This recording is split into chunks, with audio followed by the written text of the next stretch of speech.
You podcast listeners are smart. We say that all the time around here. Much more intelligent than your average listeners. That's why I know if you haven't already scheduled your furnace tune-up with my friends at Standard Heating and Air, you're going to do so soon. Appointments are booking up fast, so get something scheduled with Standard today. You can save $30 on a tune-up if you act fast. Keep a little walking around money in your pocket. Enjoy the show, pals of the podcast, and schedule that tune-up today at standardheating.com. The 93X Half-Assed Morning Show. 93. I'm starting to feel funny. Oh, God. Oh, boy. Oh, gross. How'd you get that audio of me? Dana, you should have stayed home. Oh, man. That's absolutely terrific. Welcome, everyone, to the 93X Half-Assed Morning Show. Dano's back. Did that conjure up some memories of the last couple days for you, Dana? It really did, yeah. That kind of sent some flashbacks, just shivers down my spine. What'd you do? You caught a fungus or something, and you couldn't come to work for a couple days. You were throwing up, you were diarrhea up and down. What's the matter with you? A total system evacuation is what I would call it. Yeah, you're very pruny, and you look like you dropped about 20 pounds. I know. Yeah. All the fluid has exited your body. Indeed it did. What is it that you ate? Yeah, what did kind you of leftovers? What did you catch? What it was? Oh, Was Ashley it the says flu? it was. Well, at first you thought it was leftovers, but 2 days is a long time to have food poisoning. At first I thought I had some bad leftovers. I had some Chinese food that had been in the fridge for like a day and a half. I thought that might have been it, but the fact that it lingered, and then I eventually got a fever on Tuesday night, I believe it's some type of flu bug or something. Was it rice? Was rice included? Not wild rice, though, because I've heard, or fried rice, excuse me. I heard fried rice is the one that can get people. That's why I brought that up to Dana. I asked him, because I've heard like that could kill people if you eat too. I don't know how long it has to be left over, but there's like a fried rice syndrome, or there's even a name for it. I can't remember. I'll eat fried rice out of a dead rhino's ass, and nothing's going to happen to me. I know. When I learned about that, nothing changed in my life. No. But Dana, I did some research, and you actually can spike a fever from food poisoning. Oh, I can? Yeah. Okay. Oh, I didn't know that. Yeah, me either. I've had it 3 or 4 times. It's miserable, all from vegetables. Yeah. Right? So don't eat your vegetables. Exactly. And for me, it was like, I'm just going to throw up a couple hundred times over maybe a span of 3-4 hours, and then I feel as if nothing happened other than being exhausted and incredibly dehydrated. Right. And needing a breath mint, for sure.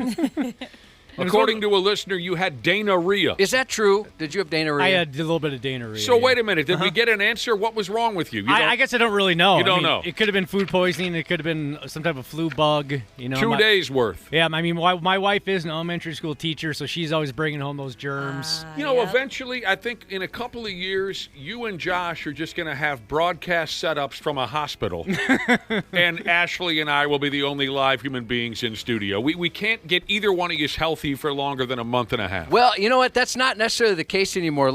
Recently, I did have a bad weekend with that, but before that, I mean, I had like a period of 2 years where I caught everything that was available, and then things kind of evened out. Mm-hmm. And I've mentioned before, it's karma, because I used to make fun of you and Ashley for having absolutely no immunity to anything. Right. Your immune systems didn't work. And then the karma got me. I had been on a health heater for a while there, though. I hadn't been sick in quite a while, and then it really caught up to me big time the last 36, 72 hours, whatever the hell that was. But. Did you have Dano leakage? Wisco welded Jesus. I think she might have had a little Dano leakage. I have less pairs of shorts now than I did starting on Monday. I was a little frazzled the last couple of days trying to figure all that stuff out over there. It was funny. I was talking to Dana about this. So I've never used that system in that room ever. I've never even seen it. Mm-hmm.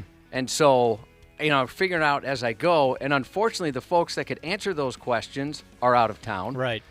You're unable to speak, basically. You vomited your vocal cords out. It did. And then there was some stuff going on yesterday, so I asked someone else who kind of knew parts of how the commercials were.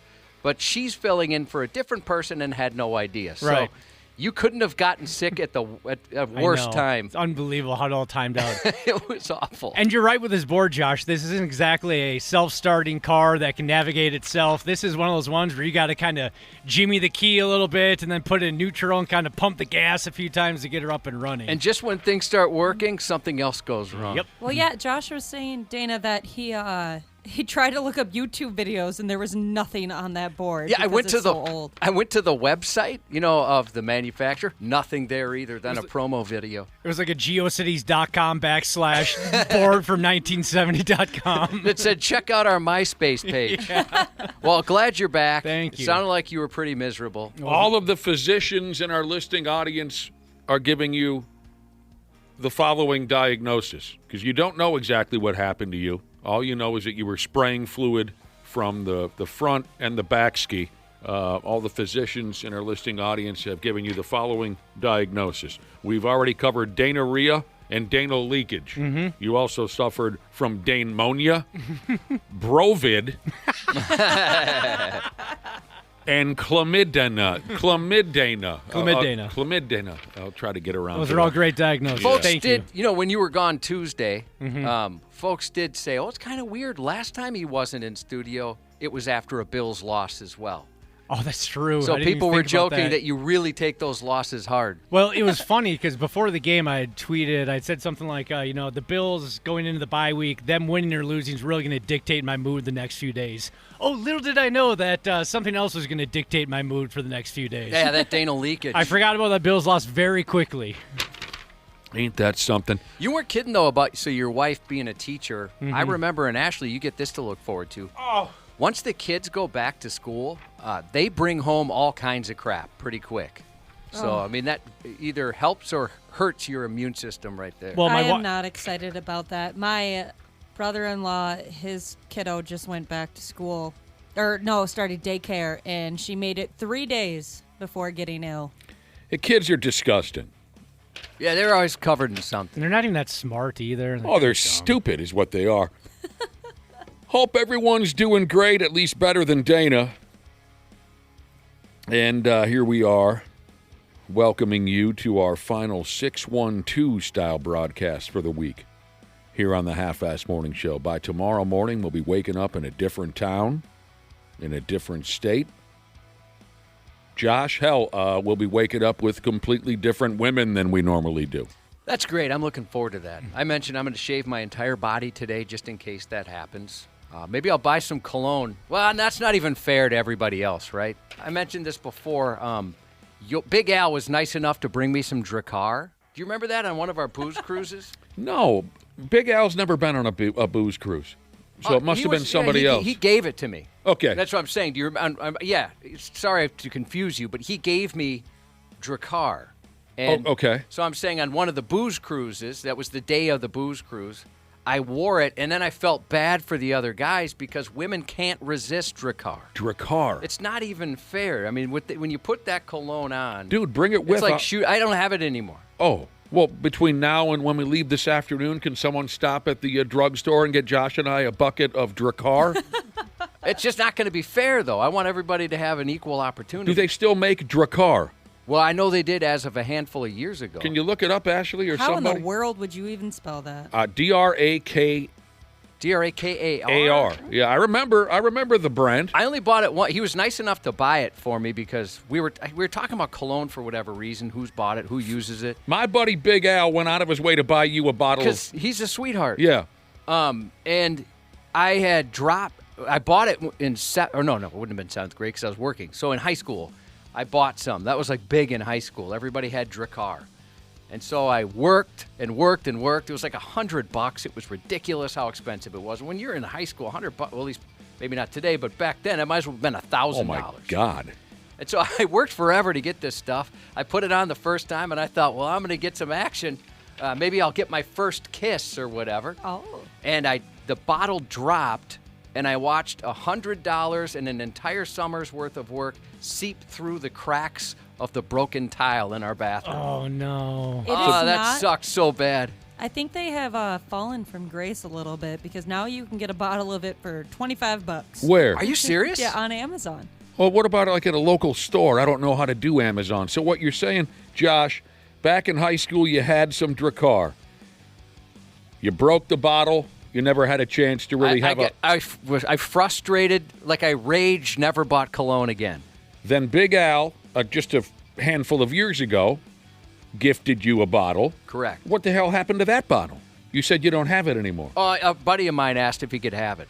I'm not really a cologne guy, but I put it on that night. Well, who is? But where we're going with this is you're saying if you get your hands on some of that splooge, if you get your hands on some of that Drakkar this weekend at St. Croix Casino, Turtle Lake, there will be no survivors. Yeah, it's like I said, it's not fair. It's just human nature. They're drawn to it. I got to try some of this stuff. You can't because your wife doesn't want you to be unfaithful. She has a thing against infidelity. She hates whores. But we're going to Wisconsin. Oh, yeah, it doesn't count if No, you're it in a doesn't. different state. Yeah. Are you serious? Jesus, you never knew the rules? Even Ashley knows the friggin' rules. I didn't think that was real. Yeah, that's real. Does Target carry it? Macy's? Your Walgreens? Your favorite store Walmart? does. Walmart. Seriously. Yeah. I'm stopping and getting some of this stuff. I'm trying to remember. Mopar Dad Jesus says, Jesus Christ, go to Kohl's. All right, hey, you know what? This was probably 1991. I was not aware of Kohl's in 1991. Why is he hollering at us? I don't know. We don't know where to buy cologne. That was 30-some years ago. Sorry, smooth operator, that you know where to buy all the cologne. We don't know where to buy cologne. Now, this is somebody else's words, not mine. This has got to be a joke, they say. Drakkar smells like moldy piss. Well, if it is, it's like attracts does, just like deer scent. We're going to find out what it smells like. Once we're done banging your mom. Holy Christ. I wish I could have thrown a name at the end of that, but they didn't give it to us. There's got to be a Walmart between here and Turtle Lake, Wisconsin. I'm stopping, and I'm buying a bottle, and we're going to find out just what kind of damage we can do. Oh, you're going to be late if you stop at Walmart. I do like to I wander Walmart for hours on end. I do, and I make friends. Oh, Cool Water. Yeah, I remember Cool Water. So people are texting in about Cool Water. That was also big in high school. Well, there you go. I'll tell you one thing I'm not bringing. Not bringing my own pillow tonight. Not bringing your wife either. No, it's MEA weekend, so she's at home with the little guy. Not bringing your own pillow. Why not? Well, because I was told the first year we went, you got to bring your own pillow. And I'm not a traveler. I've stayed in just maybe a handful of hotels. I didn't know that, and I was told that it's something. Big broadcast tomorrow. Everybody bring their own pillow. Yeah, and that's what it was. I had no idea. And people were saying it as if, you didn't know? Like I was a moron. Who told you to bring your own pillow? A couple people in the building. They're like, you're supposed to bring your own pillow. So I'm like, oh, okay. I never even thought of that. All right. So I brought it. It was a pain in the butt with all the broadcast equipment. And, I like to have an evening gown, a cocktail dress, all that kind of stuff. I think now I remember seeing you walk into the hotel last year carrying a big giant pillow. And I'm looking around. I'm like, well, nobody else is carrying a pillow. And then one of our sales chicks, just started going after me. And I said, well, you guys were the ones that told me to bring it. Everybody made fun of me Nobody told me to bring my own pillow. Yeah, I don't know. I don't know what was going on. They all acted like I thought I was a Rockefeller or like I was too good for their pillows. I'm like, I have no idea. Huh. Oh, I love hotel pillows. So you were made to look like a jackass. Yeah.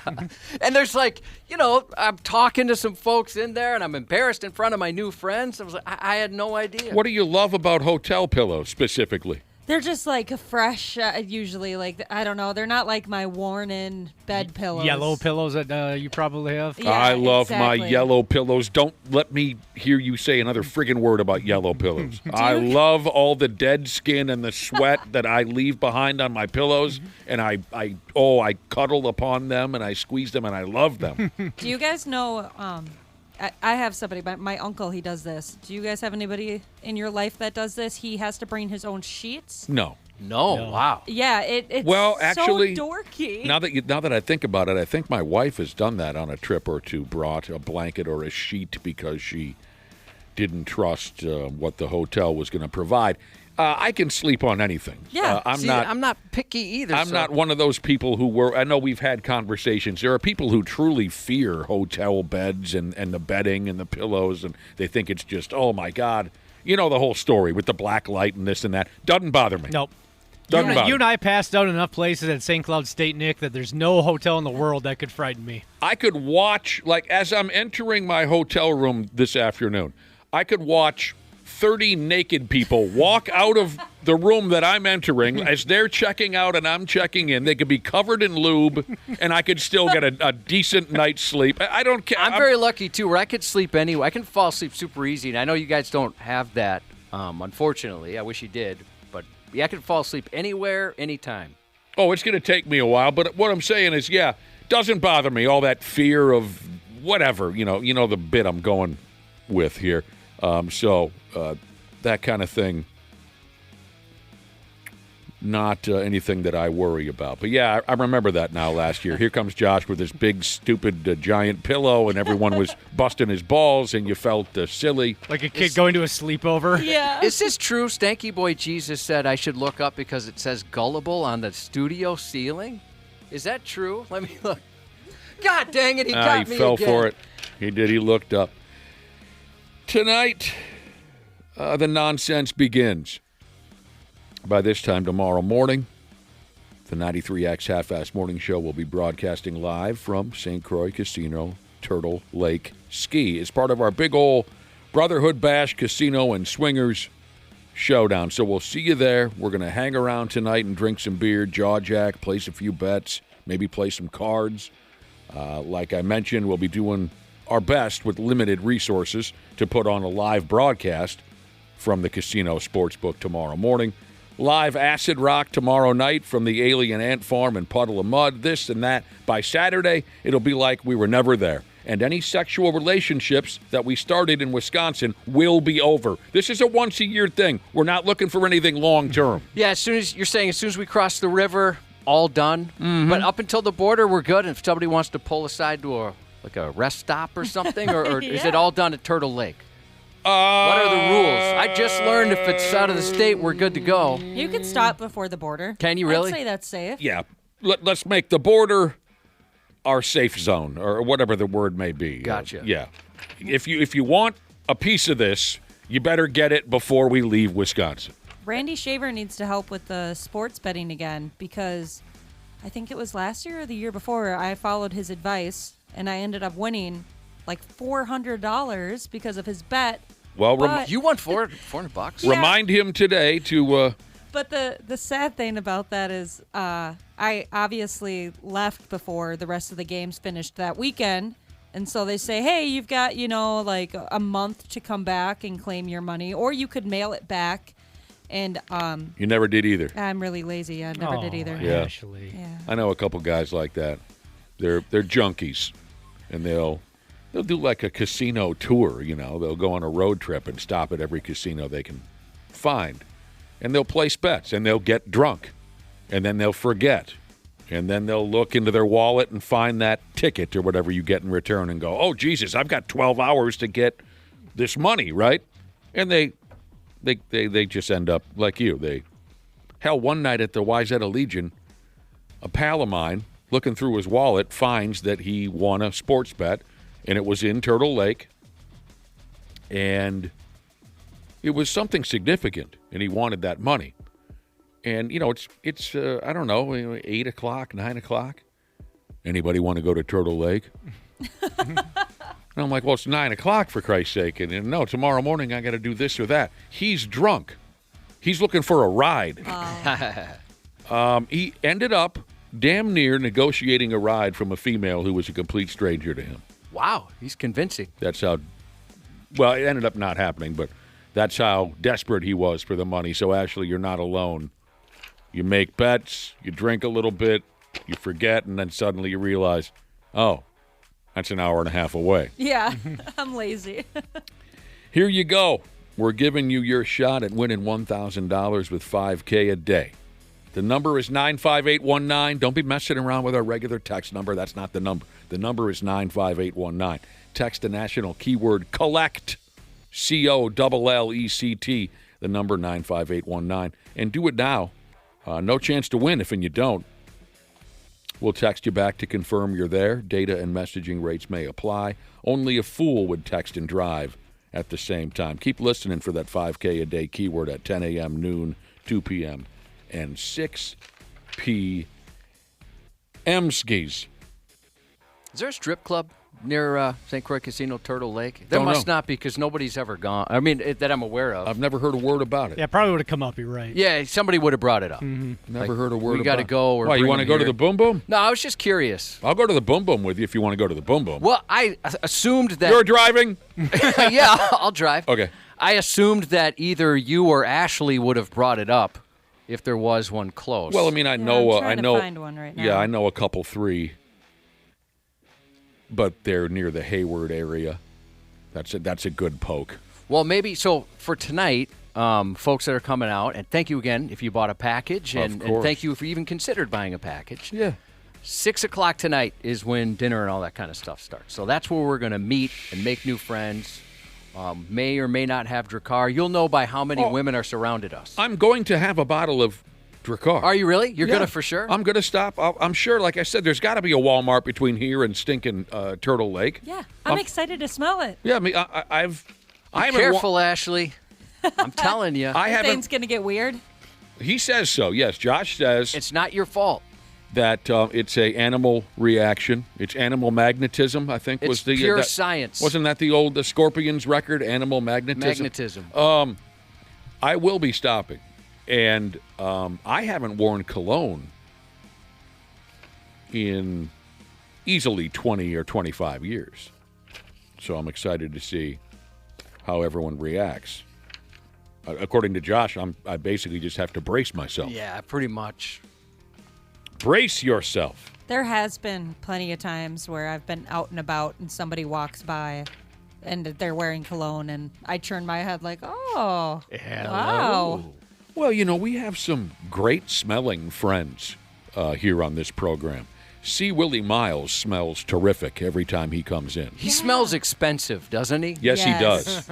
Janelle Klein and our guest today, Dr. Andrea Johnston, they just, when they walk in the building, you just, I mean, I find myself intentionally falling into their wake. You know what I mean? I haven't noticed that on those two. There's been times where... Dr. P smells pretty good when he comes in. Oh, I haven't noticed that either. Yeah. Certainly see Willie I have. Maybe because I've let him in the building a few times. Maybe it's just showering, for Christ's sake. Because Yeah, it could be. That's soap. we Yes. don't do that before we come in here. Certainly, C. Willie Miles puts on cologne. Yeah, he for sure does. Yeah. But there's been times when somebody will come in here, somebody in the building, they come in here and talk to us about something, and they leave, and it's overwhelming. Oh, we had that a couple days ago. Yeah, just a couple. And I mean, the room we're in now, it's still garbage. But like the main area here with me, Ashley, and Nick in it, it's big. This is the biggest studio I've ever been in. There's a lot of room in here. But I mean, it's like somebody put off some sort of a bed bug bomb when that person walked out. Just a What couple. were they hiding? That's what I want to know. Why just a- didn't? That's like a middle schooler level of cologne they put on. They had a scent coming off of them, and it left a vapor trail. Ugh. It was something. You Tat- only need like one or two squirts. That's all you need. Oh, I thought 2 was too much. Tonight I'm gonna overdo it. I can't wait. You're gonna have people from neighboring cities they don't even know why they showed up. It's that Drakkar. Yeah, I'm gonna be overwhelming with it. Okay, Tattooed Lowlife Jesus said there's actually a strip club right across from St. Croix Casino Turtle Lakes Hotel. Really? But he said it's got a weird name. It's called Dairy Queen. So I guess just go in there, get naked, and have some fun.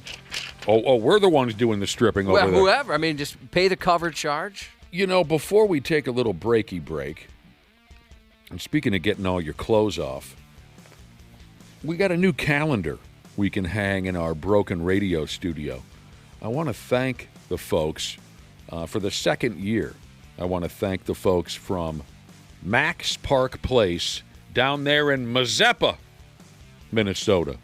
You never been down to Mazeppa? Oh, you got Zumbrota down there in the area. You got Pine Lake, Rochester, Byron. This is the second year that the folks from Max Park Place, bar, campground kind of a setup. Ashley, this sounds like you could lose yourself for 3-4 days at this joint. You like a those good kind of road. places. You're like me. You enjoy a good roadhouse with some good old-fashioned barrel-chested some bitches having a good time, and they got a campground and everything. For the second year, they've sent me their sexy calendar. The Bartenders of Max Park Place. Are you looking at the cover of this right here? Oh, that looks awesome. They sell these calendars for charity for folks in the area who are troubled with cancer issues. They sell these calendars for charity. And I just think it's the funniest and coolest damn idea. So you guys take the time to page through some of the action we've got here. Wow. I've enjoyed some previous calendars from them. It's hilarious. Good as always. You tell me. Look at this. Oh, my God. I didn't know they did that.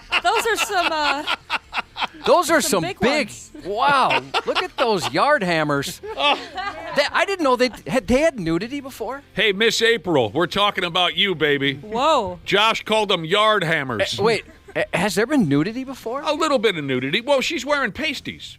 Oh, from here it doesn't look. Yeah, They're the yeah, same yeah. color as nipples. She's wearing pasties. I did think they were quite large from here. So I didn't know they got that risque. One of the bartenders from Max Park Place is sitting on her Harley Davidson. She's not short on yard hammers here, is she, Whoa, Josh? yeah. Those Oh are some my decent gosh. snake And trays. she's sitting on her motorcycle, and it says, "Put something exciting between your legs."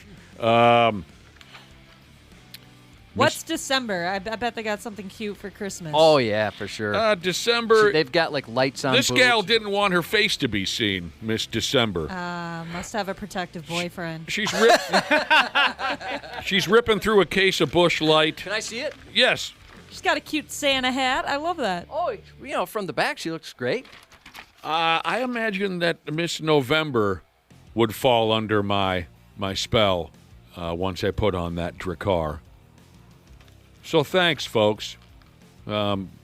Miss October, also her top fell off. Can I Holy see? cow. And she's holding a Jeepers.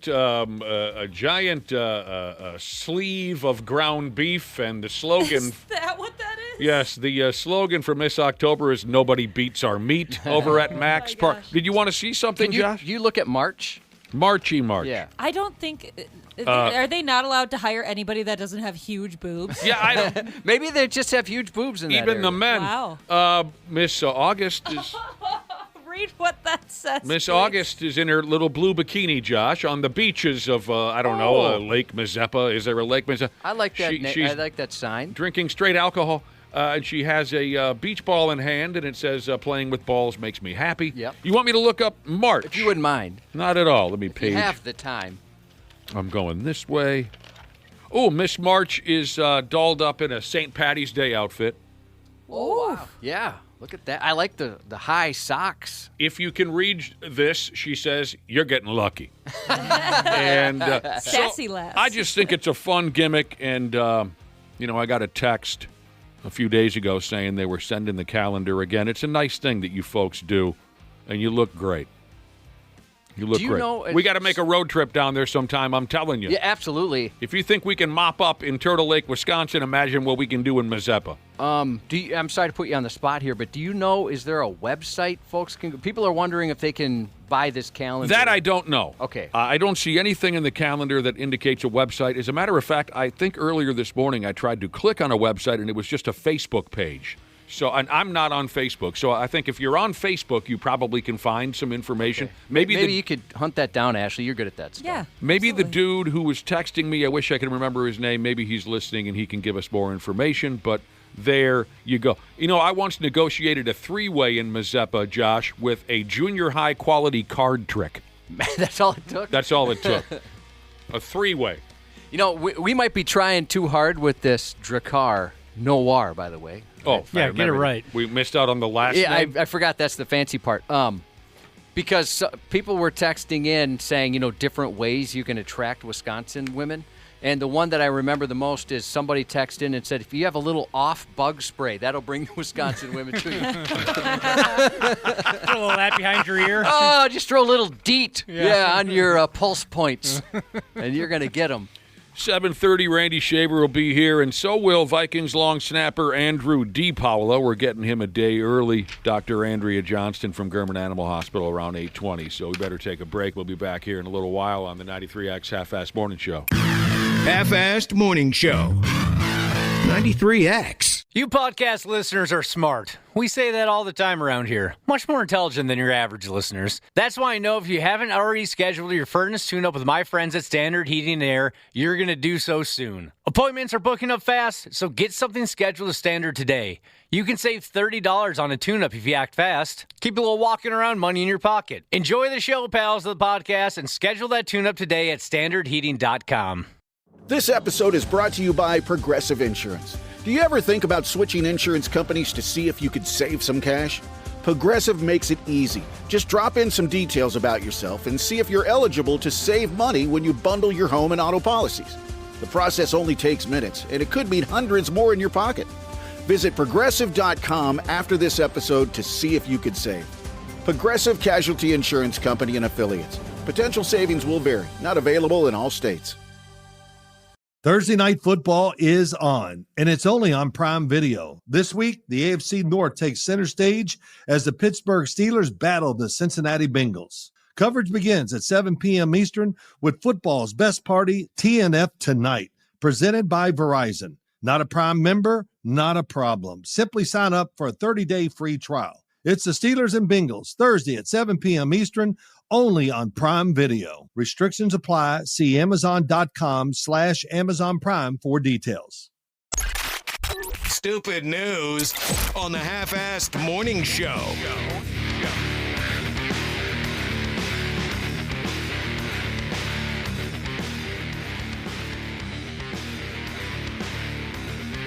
Yeah.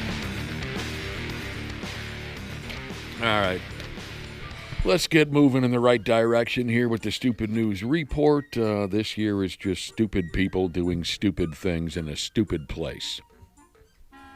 The current reigning state of hockey is where this took place. You NHL fans know where I'm going with that. A guy in a town called Largo. Oh, what's it say here, Cubby? He got himself arrested for attacking another man with a damned cheeseburger. With a dude is a 26-year-old by the name of Jordan.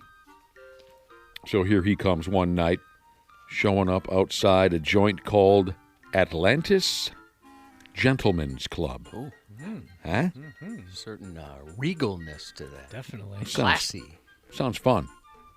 Here comes Jordan. He shows up outside the door at Atlantis Gentlemen's Club. When Jordan got up there, he asked to talk to a manager. According to the story, Jordan used to work there. Hopefully not as a dancer, but he used to work there, so he knows people.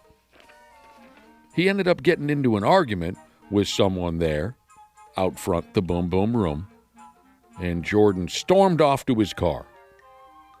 Once he got there, he grabbed a cheeseburger out of his motor vehicle. He came on back and threw his cheeseburger at a dude. And it hit that dude in his arm. Ouch. Cops showed up and arrested Jordan for battery. Does that seem a tad extreme to anybody else? Yes, 100%. I mean, It does. Don't throw things at people, but I don't know if I'd want to be the guy who pressed charges over getting hit with a cheeseburger. I agree with you, Josh, but I have a theory, and I'll share it with you here in just a second. So, Jordan throws a cheeseburger at one grown man throwing a cheeseburger at another grown man. The cop said the man he hit wasn't seriously injured, thank God, but the cheeseburger did cause, quote, bodily harm. Must have been like a sharp sesame seed on there. Or... So here's where I'm going with this. Yes, it all sounds ridiculous, but maybe if I'm the guy who got hit by the cheeseburger and I really don't like this Jordan dude, maybe I pretend I've been injured by a flying cheeseburger just to piss him off and teach the prick a lesson. You know what I'm saying? Yeah, you just flop on the ground. Oh, God, scream in no. agony. Oh, God. Used puck bag Jesus said it's actually it's a burgery, not a battery. Yeah, that makes a lot more sense. I still wouldn't want to be the guy, even if he was the world's biggest douchebag and everybody at work agreed this guy sucks. I'd ask somebody else maybe to press charges. Like, can you just say you suffered some pain and suffering from watching me get hit with the burger? Oh, I could do it. And I just tell everybody under my breath, I say, yeah, I'm fine, but I'm doing this because Jordan's a friggin' prick and I want to see him go to jail. Burgery. That's great. Jordan like that, too. admitted to throwing the burger.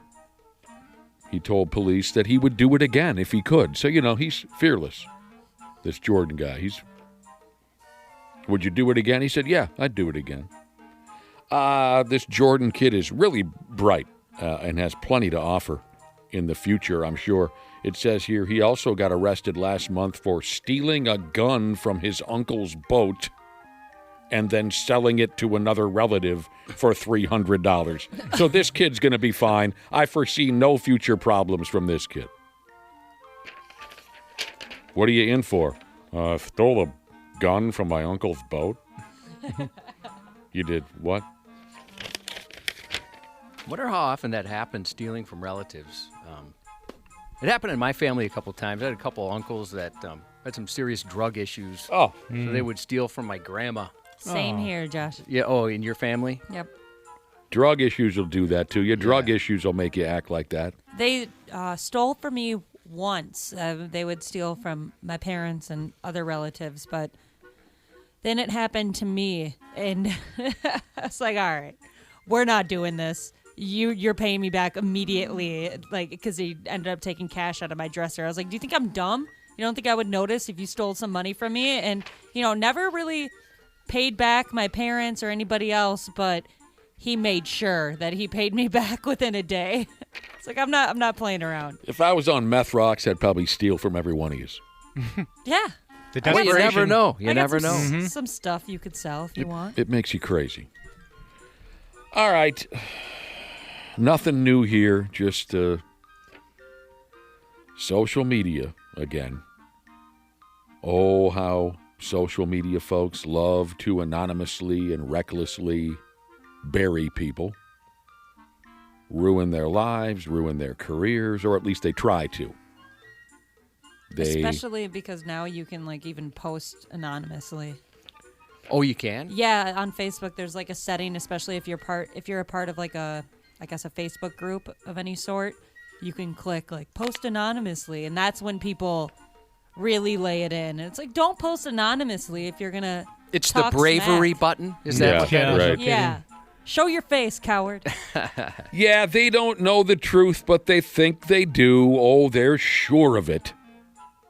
They're sure they know all the inside information, and they pass judgment faster than you can say Jack Robinson. We've had this conversation a million times before. I won't go off any farther.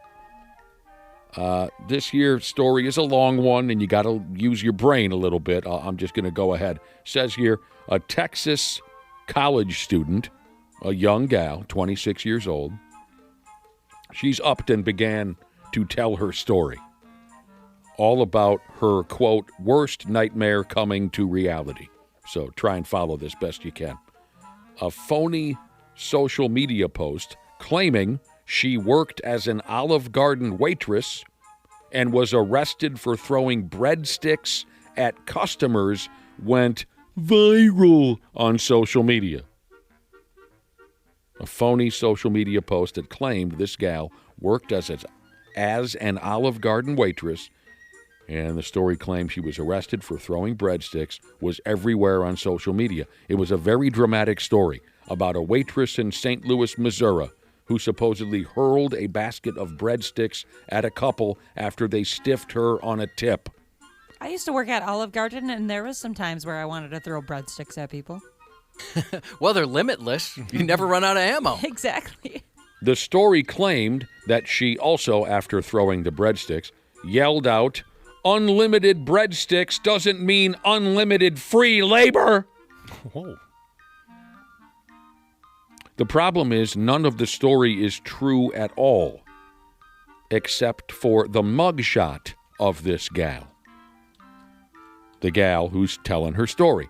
She goes by the name of Megan Davis. She's a college student in Texas. She says the backlash she received from ass-bag social media types over a fake story featuring her real mugshot has ruined her life. The story here particularly fingers a Facebook account called Pure Videos. The story says they created this fake post and shared it with all of their followers. While the post didn't include Davis's name, and the fake story took place hundreds of miles away from her, remember, she's in Texas, the story claimed it came from St. Louis, Missouri. Despite all that, people were still able to track her down and harass her online. Her real mugshot came from a night out drinking where she was arrested for public intoxication. Okay, it happens. I can see that. That makes sense looking at the mugshot. She kind of does look like somebody that was just arrested while drunk. She's very cute. So, from what I understand, that Pure Videos website just went ahead and used her mugshot and used it alongside the fake Olive Garden story. That happens with some of those hoax stories, for sure. They They'll grab them. Yeah, they'll just grab a mugshot for that. There's been one that looks sad or funny. Yeah, Right. People are getting familiar with this tactic, and because there's a lot of when fake stories kept coming out for a while, like these wild stories, people would send them to you, right? Be like, can you believe this happened? And then you do a little Googling and realize, well, yeah, that never did happen. Yeah, this mugshot is from 1976, There's one that went around a while ago, but it came back recently. Maybe you guys saw this as well. The dude that hired an alligator for his attorney. I didn't see that yes, one. I know what you're talking about. Yeah, you've seen that one? Yeah. I missed it. And it's a great story. And when I saw it at the first time, I'm like, oh, I cannot wait for work tomorrow. This will be fun to talk about. And then you do a little research, and it's completely BS. And they use a mugshot and all that kind of stuff. I would have liked to have heard the negotiations between him and that Gator lawyer to see what kind of terms they settled on and what his hourly fee was. I don't think there'd be much negotiation. I'm paying whatever that Gator says. I'm not going to piss off the Gator. It would really suck to go through something like this, have somebody, claim you did something that you didn't, but at the same time, that'd be a fun lawsuit. You're getting paid. I don't know. Who are you going to sue? Yeah, who are you going to sue? And what kind of money do they have to get? Yeah, I mean, I'm not questioning your tactics. I'm just honestly, I wouldn't know who do I blame this on if I'm this lady. I don't know, maybe find somebody who can figure that out. Can I sue the world? Yes. I'm suing all of you. Suing the universe. So Olive Garden even stepped up and said this person, the young college gal in Texas, again, the name is Davis, Megan Davis. Olive Garden even stepped up and said this person does not work for Olive Garden and the incident described never happened. But, folks don't pay attention. The types who attack strangers on social media don't bother to care if their motives are legit or not. They just attack. And they want you shut down. What's the term people use? Canceled. They don't ask questions. They just attack. As a matter of fact, Josh, if I read this correctly, when Olive Garden stepped up on social media and said, look, this gal never worked for us and this incident never happened at an Olive Garden, a couple of these, cowardly, anonymous social media types just wrote back, prove it. Oh, my God. How do you prove something didn't happen? No, you prove it. That's not how it works here. Right, exactly. Yeah, Olive Garden doesn't have to prove dick. No. You idiots have to prove your motives for ruining someone's life. This is just... Watch one episode of Night Court. You're Right. going to laugh and you're going to learn. That's about all I can say about this without completely losing my temper over this crap once again. We have become disgusting, cowardly pricks. And I just hate it. I hate what we've become, and it makes me sick. My daughter, in 6th grade, some kid threw a Cheeto at her, and her response, she didn't press charges, Well, she thought free Cheeto and ate it in front of him, and it ruined it for him. She ate the Cheeto. She's always been cool. Yeah, that takes the wind out of his sails real quick. Your stepdaughter's a true eater. You know, you're my best friend. Oh my God. Et tu, Brute? I got stabbed in the back, and it went right through to my heart. My heart's bleeding. I mean, I heard what Dana said. I didn't think it was that big of a deal. What did Dana say? Oh, my God. That was Dana? Yes, that was Dana. Dana, it's your first day back. Dana. Sorry, maybe the fever's still messing with my brain a little bit. He's got brovid. I can't believe you would say such a thing. And you know what, Nick? I owe you a serious apology. Yes, you do. Save it for tomorrow's live broadcast. I am so sorry. From Turtle Lake Casino. All right, this is effing wrong. How in the hell did this effing guy get away with this for as long as he did? That's what you're going to be asking yourself after I dump this on you. A guy in Italy. He's been accused of pretending to be totally blind for 53 years. There's no way. I mean, that would suck so bad. When you want to come up with something else like a limp? I mean, I could fake a limp relatively easily, but pretending you're blind, that would suck. That's a lot of work. Oh, it's so much work. What, you're like, I really want to go see this movie, but I friggin' can't. Unless I say, I just like to hear it. I love to feel the bass from the speakers or something. Yeah. It reminds me of that scene from Austin Powers where he walks into the men's room, and before he really took a full look around him, he sees that there's a bathroom attendant there. And he says, Austin Powers says, "You didn't happen to see," and then he turns and faces the bathroom attendant who was completely blind, and Austin Powers says, "Anything at all." If you guys want some laughs, there's some viral videos going around lately of like parents and their kid, and it's the parents saying like, "Hey, can you pretend to be blind for this video?" Something about like getting money from a charity or something like that, seeing if their kid will pretend to be blind. And they are so funny because the kids, I mean, obviously they have no idea what they're doing. How old the kids are we talking about? Young. Oh, okay. Young. So 5, 6 years old. Oh, okay. The kids they're such good videos. The kid will just Are they terrible actors? They're terrible actors. Terrible. And they put on some face and it's like, no, blind people don't just all of a sudden have a weird look on their face. I have not seen anything like that before. Oh, they're great. And I'm not trying to be cute by that by saying I have not seen anything like that. Think about how hard it would be just like, I'm not suggesting anyone do this to a legitimate blind person, but if you got a buddy, you're thinking, boy, I don't know. I think he's faking it. Wouldn't you do stuff like while talking about a serious subject, give him the double bird, make the fake masturbation sign just to see if he laughs? Put him to the test. See if his face changes a little bit? Box Tossing Jesus says, a dude pretending to be blind for 53 years, is it Stevie Wonder? Don't start. Don't friggin' start with that. Do you believe? I'd like to know if he truly believes that. There's people that do. Oh, my Wisco God. smartass firefighter Jesus said, but think of all the boobs he gets to see pretending to be blind. Yeah, I suppose people wouldn't be afraid to change in front of you, I would think. Would you, Ashley? I don't change in front of anybody, so even if they're blind, I probably wouldn't. I still wouldn't. You still wouldn't? Not just in case. All right, this guy in Italy, he's been accused of pretending to be totally blind for 53 F me running sideways mean gene years. And it says here, during that time, dude collected over $1.16 million. He collected over $1 million from disability. Are you pumping me? Now, the details of this story are shoddy at best. Whoever wrote this here article had a code brown going or something. Probably AI.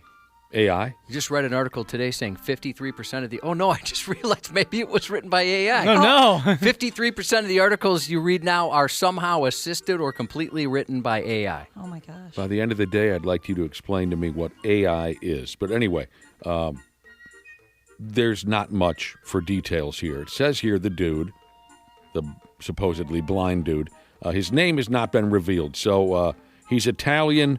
Let's call him Italian Donnie.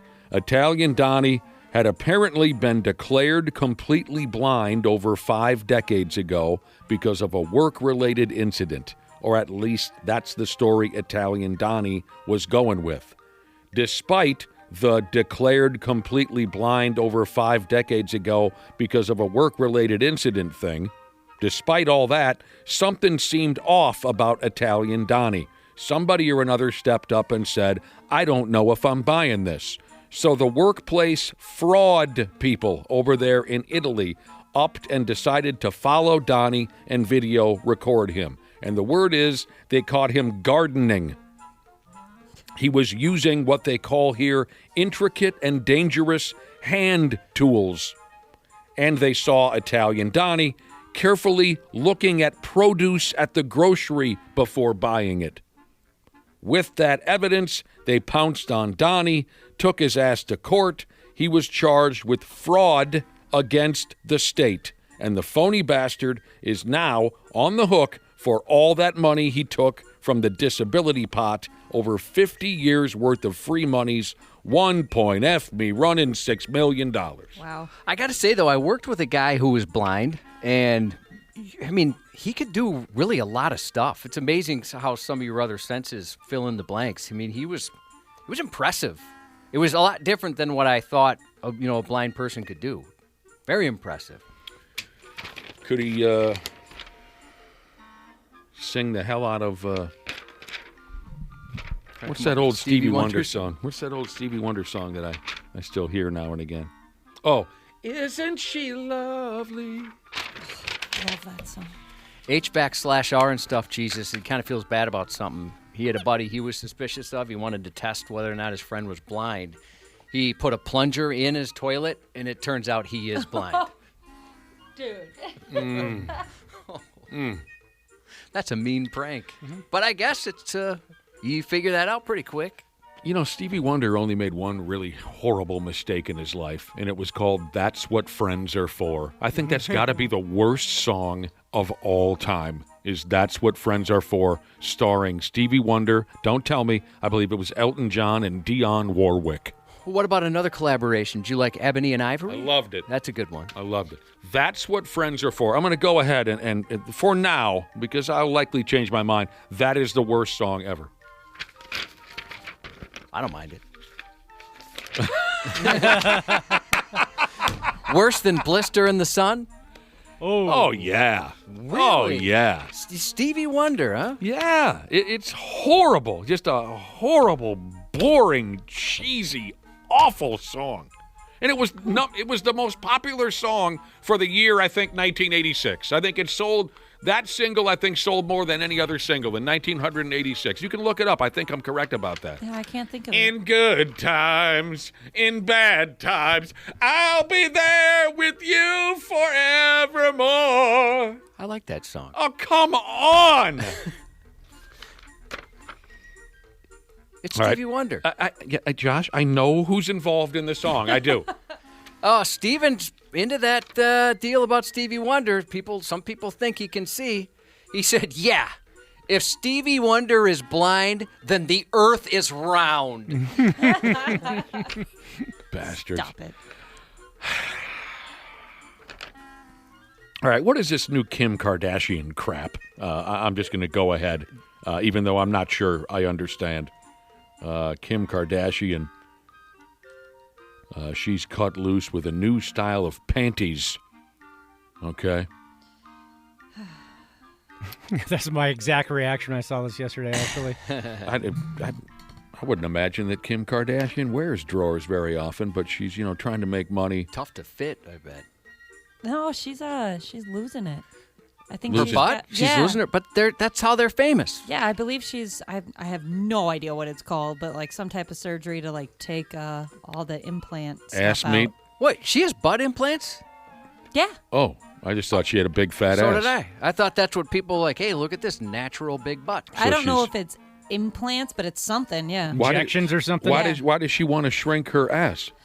Because I guess the trend is going the other way now, where like huge giant butts aren't what everybody's trying to get. She wants her butt to be trendy? Yeah. Yeah. Oh, yeah. I mean, it's their Kardashians. Well, the new trend is a small ass. I'll see you guys in a few weeks. I'm going to go over and see the plastic surgeon. What the hell's the matter with us? Anyway. She's having surgeries to take some ass meat out of there, huh? Okay, I'll try to keep up with that. Kim Kardashian is cut loose with a new style of panties she's selling. They're called Skims, Skims. That's her like a line, right? Yeah. Yep. Skims has a lot of different stuff. That's the brand name, Skims. These new panties are called Skims, the Ultimate Bush. So, if I have this correct, when a gal pulls those underwears on, it looks like she's got a big fat bush blowing around down there. Doesn't this seem a lot more Gwyneth Paltrow, less Kim Kardashian? Oh, definitely. Seems like something she'd put out. Yeah. She's always got something goofy. Is this real? Is this a joke? No, this is real. Yeah. Well, I know it's a real product, but is it a joke? I still... Who would need something like that? Nobody. She Or won't. want something She like won't sell one pair. She won't sell They're one already pair. sold out. No, Ashley, please don't fall for that. I know that the article says they're already sold out. She has not sold one pair of those underwear. I promise you. Somebody I follow on Twitter reposted this and said, "My culture is not your costume." I don't understand that. What does that mean? Because they have a natural bush. Oh.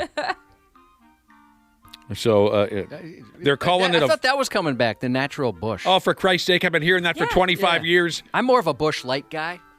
Or, no bush at all.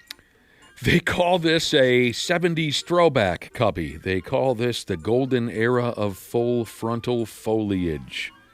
This is the vibe they're pushing with these new drawers. There's a video running on Instagram where 3 models are wearing these new fat bush-looking panties, and I'm told they play a game called Does the Carpet Match the Drapes? It's a pair of micro-string thong undies, and you can buy them in every kind of pube style, curly, straight, wild, tamed. The slogan is, Your Kitty, Your Kingdom. Stupid. All of it. That. All of this is absolutely stupid. Don't call it kitty either. Ugh. And you know how the game is played. We just covered this. Kim Kardashian and the folks behind this nightmare are trying to tell us that, oh, God, they're already sold out. They haven't sold one. Kim herself says this, the bush is back, y'all. Well, maybe people are like me because when I saw this, I immediately went on there and was like, all right, I should buy a pair, like out of jokes. It'd be fun to bring Like a gag gift. Yeah, it'd be fun to bring it in here and be like, hey, guys, check this out. Look what this is. So maybe they are sold out, but for that reason. Oh, good point. I'm gonna get some Christmas gifts. Yeah, I hope they come back. Wear it around your face sideways like a mustache disguise. Nick. Okay, you don't like Isn't She Lovely?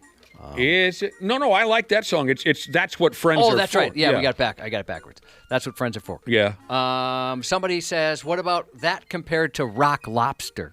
Not the Family Guy version. Oh, I love that. I got no problem with Rock Lobster. That's going to be stuck in my head all That's day. what Friends Are For is the worst song of all time. You can keep sending me ideas to maybe change my mind. It is possible to change my mind, but I'm standing my ground right now. I'd rather listen to Rock Lobster 10, 12 times in a row than friggin' Dionne Warwick and Stevie Wonder and Elton John droning on and on and on and on and on and on and on about friendship. What about that Lulu album? Metallica's Lulu. You probably even had never heard enough. it. I've heard bad things about the Metallica Lulu record. Never heard it. Box Tossing Jesus brings up there's a show called See with Jason Momoa, going back to the blind thing. All humans are blind. They fight with swords and stuff. With the exception of the Queen and how she prayed, I don't know why that character existed. That show's great. Ashley, I think you'd really like it. It's Jason a show- Momoa It's on a Apple show TV. about everyone on planet Earth is blind and they fight each other to the death? Yeah, and it's awesome watching it. You know, it's cool because they kind of explain how they're able to do certain things. And it's a really good show. With the exception of that Queen and how she prays, it's a very good show. Ashley, I know you'd love it. Yeah, and now I have to see how this woman plays. Yeah, I was going to say, now you got me it's intrigued. It's disgusting. And now that we've been talking about this woman and how she prays, Yeah. you can't explain it. Well, I mean, she's praying to God. There's a lady on the show who masturbates while she prays. Yeah. Doesn't everybody do that? Well, I grew up very Catholic. Went to school, church once or twice a week, and I can seen see a lot of people praying and never witnessed that before. Well, times are changing, Josh.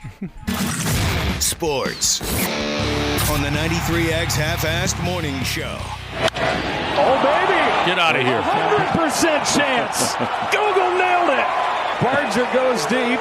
His first home run of the postseason, and it's 13-4. No, Karma Chameleon, Wake Me Up Before You Go. No, those songs are not worse than That's What Friends Are For. I'm not a Blind Melon guy, but No Rain is not a worse song than That's What Friends Are For. But it's such a wholesome, nice message. That doesn't do anything for you. I hate Def Leppard, Let's Get Rocked, but that's even better.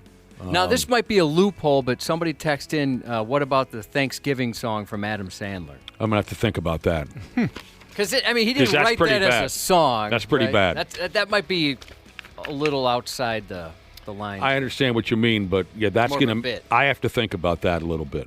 All the small things from Blink-182? Terrible, but not worse. Earlier, I declared That's What Friends Are For by Elton John, Dionne Warwick, Stevie Wonder, and now someone reminded me, I think Gladys Knight might have been in the mix there.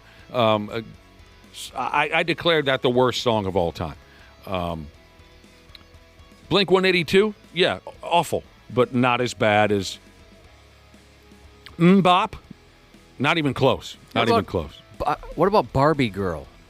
By Aqua? It's bad. It's bad. It's terrible. But it's not as bad as That's What Friends Are. Who Let the Dogs Out? Not as bad. You know what has always grinded my gears? Go ahead. Anytime you look up I bet if you Google the list of worst songs, We Built This City comes up. You and I see eye to eye on this one. That is not a bad song. Starship? No, it became a popular punching bag. Just like Nickelback, the song by Jefferson Starship, We Built This City, became a very trendy punching bag whenever anyone put together an article on the worst songs of all time. I don't exactly know why. Yes, it's cheesy, but is it? Yeah, should definitely it, cheesy. Should it be mentioned as one of the? Absolutely not.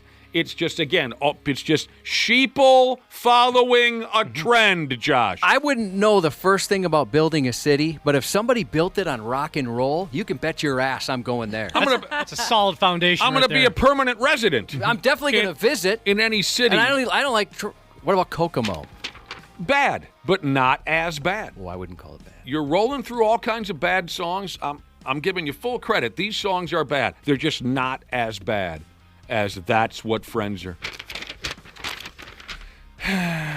We knew the Toronto Blue Jays would start whooping ass at one point or another. Last night they did. They beat Seattle. By quite a bit. By, let me see if I can do the math, 9 runs. So it's 2-1 in the series now. Mariners still lead. Can the Brewers get it going? We'll find out tonight. Thursday night football, what does it say here? Pittsburgh and Cincinnati. We'll talk to Randy Shaver in about a half hour. And a day early, normally we talk to this guy on Fridays. A day early, we'll talk to Vikings lawn snapper Andrew DePaula. So we got plenty to do. Before anything else happens, we got to get to Cubby's news report, which is coming up next. Half-Assed Morning Show. 93X. You podcast listeners are smart. We say that all the time around here. Much more intelligent than your average listeners. That's why I know if you haven't already scheduled your furnace tune-up with my friends at Standard Heating and Air, you're going to do so soon. Appointments are booking up fast, so get something scheduled with Standard today. You can save $30 on a tune-up if you act fast. Keep a little walking around money in your pocket. Enjoy the show, pals of the podcast, and schedule that tune-up today at standardheating.com. This episode is brought to you by Progressive Insurance. Do you ever think about switching insurance companies to see if you could save some cash? Progressive makes it easy. Just drop in some details about yourself and see if you're eligible to save money when you bundle your home and auto policies. The process only takes minutes, and it could mean hundreds more in your pocket. Visit Progressive.com after this episode to see if you could save. Progressive Casualty Insurance Company and Affiliates. Potential savings will vary. Not available in all states. Everyone knows the legend of D.B. Cooper, but what if I told you there's an even better story out there? One with multiple aircraft hijackings, prison escapes, and so many twists and turns. I'm talking about the hit podcast, American Skyjacker, which is now an action-packed documentary coming to theaters and streaming this fall. Find out more at www.americanskyjacker.com and listen to the bonus episode of the podcast on October 7th. American Skyjacker. Follow and listen on your favorite platform. You're listening to the radio. The 93X Half-Assed Morning Show. Some sophisticated criminals like these two use Apple AirTags to target people like business owners or people that handle a lot of cash. Police in Florida said a couple became the unsuspecting targets of thieves using Apple AirTags. According to the Hillsborough County Sheriff's Office, they had just returned home from a quiet night out with friends when they were confronted in their driveway by a couple of armed opportunists. They dragged them out of their car and forced them into their own garage, where they robbed them. Investigators later discovered the AirTag attached to the victim's car. So I ask the community, if you see that, be vigilant. If you notice an AirTag pop up on your phone or a family's phone and say, hey, that's quite odd, you need to contact us immediately. Also in Florida, a man was arrested after breaking into multiple homes while naked. No word on an Apple AirTag, but he did activate his iBone. Have you guys ever had that happen where something will pop up on your iPhone and it'll say like an AirTag has been Always. Yeah, I was going to say, I bet it's happened to Nick quite often. Yeah, that freaks me out. I don't know what it means. Yeah, it happens to me almost every day. What does it mean? Oh, really? Yeah. It means you got an AirTag around you. An AirTag? What's an AirTag? It's a little round GPS tracker.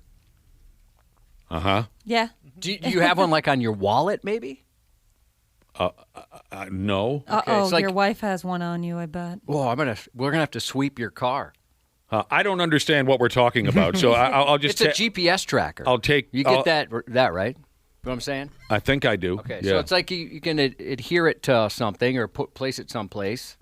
And okay. So someone's following me, you're saying?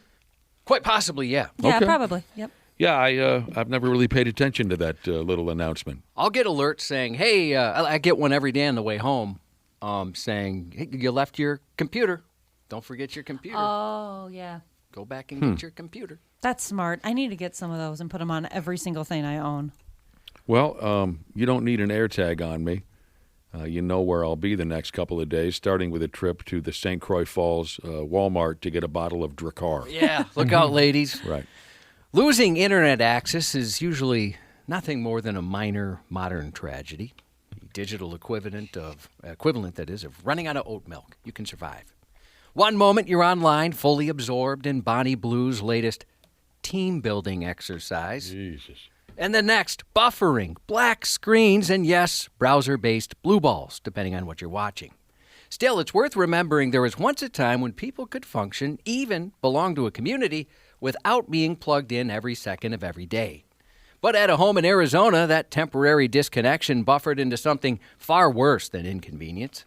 Police say around 7:30 p.m. Sunday, 31-year-old Brandon Alvarez called 911. He told dispatchers he shot his 57-year-old stepfather. Oh, my gosh. The outage had apparently happened by accident while new internet service was being installed. Knowing Alvarez would be furious, his family reached out to his stepdad and asked him to handle it, take care of this kid. But the stepfather was already irritated that Alvarez, his wife, and their kids were using his internet without paying. When he arrived, he grabbed a flashlight and headed to the backyard to investigate. There he found Alvarez sitting beside a wood fire. According to investigators, the stepfather dropped the flashlight and calmly approached. He was unarmed and displayed no signs of aggression, yet Alvarez drew a gun and opened fire. He later told officers he feared his stepdad might attack him or try and take the weapon. Investigators, however, determined the victim had posed no threat. I've never been that mad when the internet has disconnected. What in the world? I've gotten close. There's been times where you're in the middle of trying to put something together for work or whatever, and it's certainly frustrating, but never wanted to shoot a family member over it. What is he doing on the internet that's so upsetting when he loses? Is it a Bonnie porn Blue. addict? I was going to say, I Porn think addict? Josh described a scenario in which he might have been doing. Yeah, it's Bonnie Blue related. I've seen you get pretty mad at your computer. where I thought maybe you'd shoot somebody. You know, I've calmed down. You're right. I used to yell at my computer. Oh, it was fun. But it was my anger was directed at the. Yesterday my computer died, and it was very frustrating. But yeah, I haven't yelled computer in a long time. It was a lot of fun to watch. It was cathartic back in the day. Mm-hmm. But I was a young man. Especially, I've aged, and my temper is. I mean, maybe you had down. to be there. Maybe you had to be there. But it was especially funny when the clock was ticking. Like you had 20 seconds before we go live, 10 seconds before we go live, and you're still waiting for something to load. That's when I couldn't take my eyes off of you. Just see that panic and anger in your eyes as you're, my God, come on! 5 seconds left, and it's still not there. Those were fun times. He's sweating like the guy trying to fuse a bomb. No one which wire to click. That's exactly right. I'm just wiping my brow. Dude, I love those But days. instead of a bomb, it's all the crap you get when something doesn't work. Mm-hmm. Sweating like Wang at a graduation party. Or not what we call it, a reunion. Sweating like Wang at a reunion. Hey, ChatGPT, you up? OpenAI boss Sam Altman says ChatGPT will soon be able to take part in erotic conversations with adults. Oh, that's not good. Some sexy chats. Even though he recently insisted the artificial intelligence giant had not created a sex bot yet. On Tuesday, he explained that OpenAI's plans to safely relax the restrictions on hot and heavy conversations with ChatGPT. Not that the safeguards now have been put in place to better handle mental health concerns, so they think they're safe to do it. According to Altman, it's all part of a broader philosophy as part of their treat adult users like adults principle. And it'll allow even more stuff like erotica for verified adults. Erotica. The policy shift is expected to roll out by December, making a significant departure from OpenAI's long-standing stance against sexual content on ChatGPT. Now it wants to give you a boner. Not everyone's lighting candles and queuing up Barry White, however. Mark Cuban, the billionaire entrepreneur and former Dallas Mavericks owner who placed 8th in Dancing with the Stars Season 5, blasted the move, saying it's going to backfire. He argued no parent will trust age verification to truly keep kids out. They'll just push their kids to every other AI. What's the risk? Cuban questioned.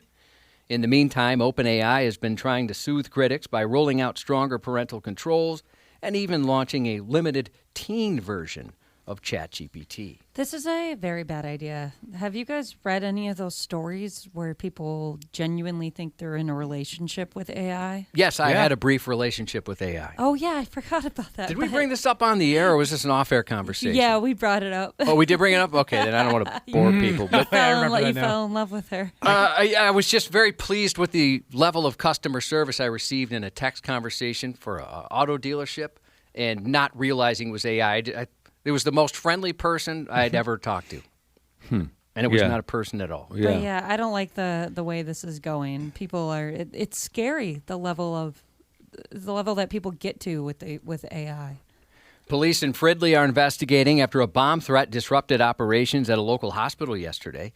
Started about 3 p.m. when the Alina Health Call Center received a threatening message targeting Mercy Hospital's Unity campus. Authorities were alerted. The facility went into lockdown. Officers and Alina security swept the property, moving through the campus until they were confident there was no danger. Once that search was complete, the lockdown was lifted and normal activity slowly resumed. Investigators are still working to determine who was behind that threat, and officials are urging anyone with information to come forward. That's not right.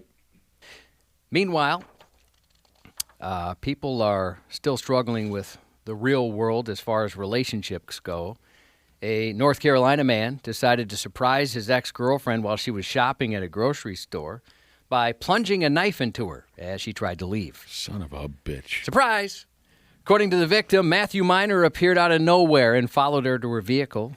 According to the victim, she hadn't expected to see him at all. She tried to leave, but before she could get to her car, the 63-year-old Miner pulled out a folding-bladed knife and began stabbing her in the parking lot. He later admitted why he did it. Oh, yeah? Why? The emotionally stunted justification he gave was that due to the breakup, he just wanted her to hurt as much as he was hurting. Oh, yes. Stop it. As nothing says, I still love you like an ambush in aisle 5.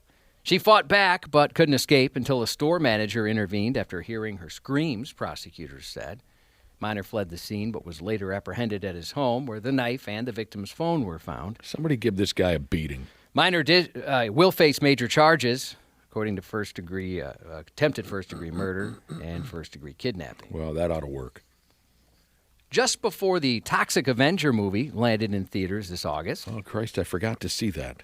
Oh, you can watch it now. It's streaming. The marketing team had a uniquely awesome idea. This is very cool. Instead of pouring the rest of the promo budget into ads and billboards, they donated it to the nonprofit Undo Medical Debt and wiped out $5 million in real people's medical bills. Wow. I'm a monster. You're not a monster. Show him your good heart. Obviously, they did. Undo uses donations to buy up medical debt in bulk from hospitals and collection agencies for pennies on the dollar. One day, someone's drowning in hospital bills, and the next, they open an Undo-branded envelope in the mail telling them that some or even all of their medical debt has vanished. Cineverse's initial contribution cleared $5 million right away, but they didn't stop there. They made a promise. For every $1 million the movie earned at the box office, another $1 million in medical debt would disappear. And what began as a mission to erase $5 million in medical debt has now tripled, fueled by the enthusiasm of Toxic Avenger fans. The film, now available digitally, follows a 38-year-old janitor played by Peter Dinklage, who's caught in a catastrophic toxic accident and emerges as a new breed of hero, the Toxic Avenger. Oh, Peter Dinklage plays the Toxic Avenger. That guy's so good. In the original movie, he's a teenage kid. But I forgot all about it. I forgot that they had remade that pig. Yeah, originally it was called Unsellable. With how violent or disturbing the images were. Oh, yeah, there's a lot of that in the original. I mean, it took like 10 years to get going, and people loved it, but at the same time thought, well, nobody's going to be able to watch this movie. It's far too much. You know, earlier we were talking about blind people. Well, specifically, we were talking about a guy who pretended to be blind for 53 years, and he got $1.6 million for disability, and they busted him. You're not really friggin' blind. In the original Toxic Avenger, Melvin the Mop Boy, teenage kid, becomes the Toxic Avenger, massive, hulking, crime-fighting character. And he'd never been with a woman before, Josh. And then he meets this blind lady, and she falls in love with him. And at one point, she grabs his wad, and he'd never been with a woman before. And he says this, "What are you doing to me?" I'll always remember that scene. If a woman ever grabs that for me, that's my next question. What are you doing to me? What are you doing to me? This time tomorrow, we'll be broadcasting live from St. Croix Casino Turtle Lake. So the show format will be a little different. So since this is our final news update of the week, here's a look at what's new in theaters and living rooms this weekend. Now on Netflix, all 8 episodes of The Diplomat Season 3, the latest installment of the hit political drama. I love that show. That is a good show. I'm with you. Then in theaters this weekend, Ethan Hawke returns in Black Phone 2. Bad dreams haunt 15-year-old Gwen as she receives calls from the Black Phone and sees disturbing visions of 3 boys being stalked at a winter camp. She and her brother Finn head to the camp to solve the mystery, only to confront the grabber, a killer who becomes even more powerful in death. Look out, Cubby. I didn't watch the first one. Ashley, did you? No, I didn't. Nobody watched the first one. Yeah, I heard it was disturbing, but... Oh, yes. I heard that from a person who is disturbing, so I don't know how much clout to put into that, but... I know it was a popular movie. They made a sequel, and it's out this weekend. Hitting theaters just a couple weeks before its Netflix debut, Guillermo del Toro's Frankenstein, starring the very attractive Oscar Isaac. A brilliant but arrogant scientist brings a creature to life in an experiment that spirals into tragedy. Look out, Cubby. Frankenstein is scheduled to stream on Netflix November 7th. Frankenstein is how you say it. Frankenstein. Right. If you ever had a group sex dream where the pairing seemed a little odd, this might be it. Seth Rogen, Aziz Ansari, and Keanu Reeves combined to make Good Fortune, where a well-meaning but rather inept angel meddles in the lives of a struggling gig worker and a wealthy venture capitalist. Seth Rogen's been making some good stuff lately. Absolutely. Boy, does that sound painful. What is that TV show, Dana? I know you watch it. Platonic. Yes, Platonic, yeah. gosh, that is so good. That's fantastic. Rose Byrne is hilarious. The Studio, I enjoyed that one too. Yep. And finally, now on Peacock, the limited series debut of Devil in Disguise, John Wayne Gacy. Oh, no. A teenager vanishes near Chicago, and the prime suspect turns out to be an affable local businessman named John Wayne Gacy. Friendly guy, volunteers at kids' parties, murders dozens of them. Between the years of 1972 and 1978, serial killer John Wayne Gacy abducted, abused, and murdered 33 young men and teenage boys, Whoa. burying them in the crawl space beneath his Illinois home. I had no idea the numbers were that high. Oh, it's terrible. I've seen a couple of movies about Gacy's life, and one of them was, I wish I could tell you the title, but I can't remember. One of them was really, really well made and really unsettling. And I did see an ad for this one, and it looks legitimate to me. It looks like you'll get the whole story, and you don't. You might not want the whole story. Well, they got a lot of room to put that story in. It's 8 episodes. Oh, is that a lot? It's pretty good. Oh, yeah. Devil in Disguise, John Wayne Gacy. That dude. I mean, just effing horrible, disgusting in every way. And he was just a friggin' prick to the very end. Birthdays today. Red Hot Chili Peppers bassist Flea turns 63. Best of luck to Buggy Sheezus from your proud mom and dad. She's on her way to a college visit today. Shout out to Joe for being the best grandpa in the world. Happy 5th anniversary to Advancement Director Sheezus from Land Surveyor Jesus. And that's 93X News. The Minnesota Vikings interview. Personal file, 69. Offense. He was giving them the business.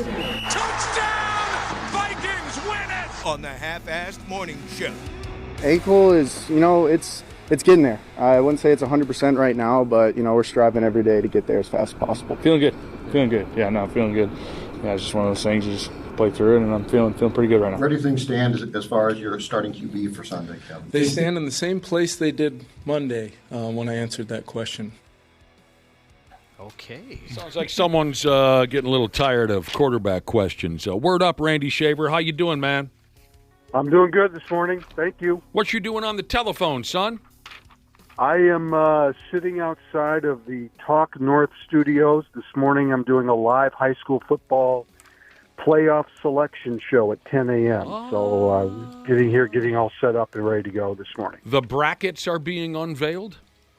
Yeah, the 6A bracket we will unveil on my podcast network this morning at 10 a.m. And I've got 4 coaches coming in to talk about all that. So it's a pretty exciting morning because high school finished last night, and now everybody sits and decides who's going to play who in the playoffs. So it's kind of a fun day. Well, I'll tell you what, thanks for taking the time to jaw jack with us. And Randy Shaver, we do have a surprise guest for you, joining us a day early, doing us a favor. Our weekly chat with Vikings captain and 3-time Pro Bowler Andrew DiPaolo is brought to you by Luther Kia of Bloomington.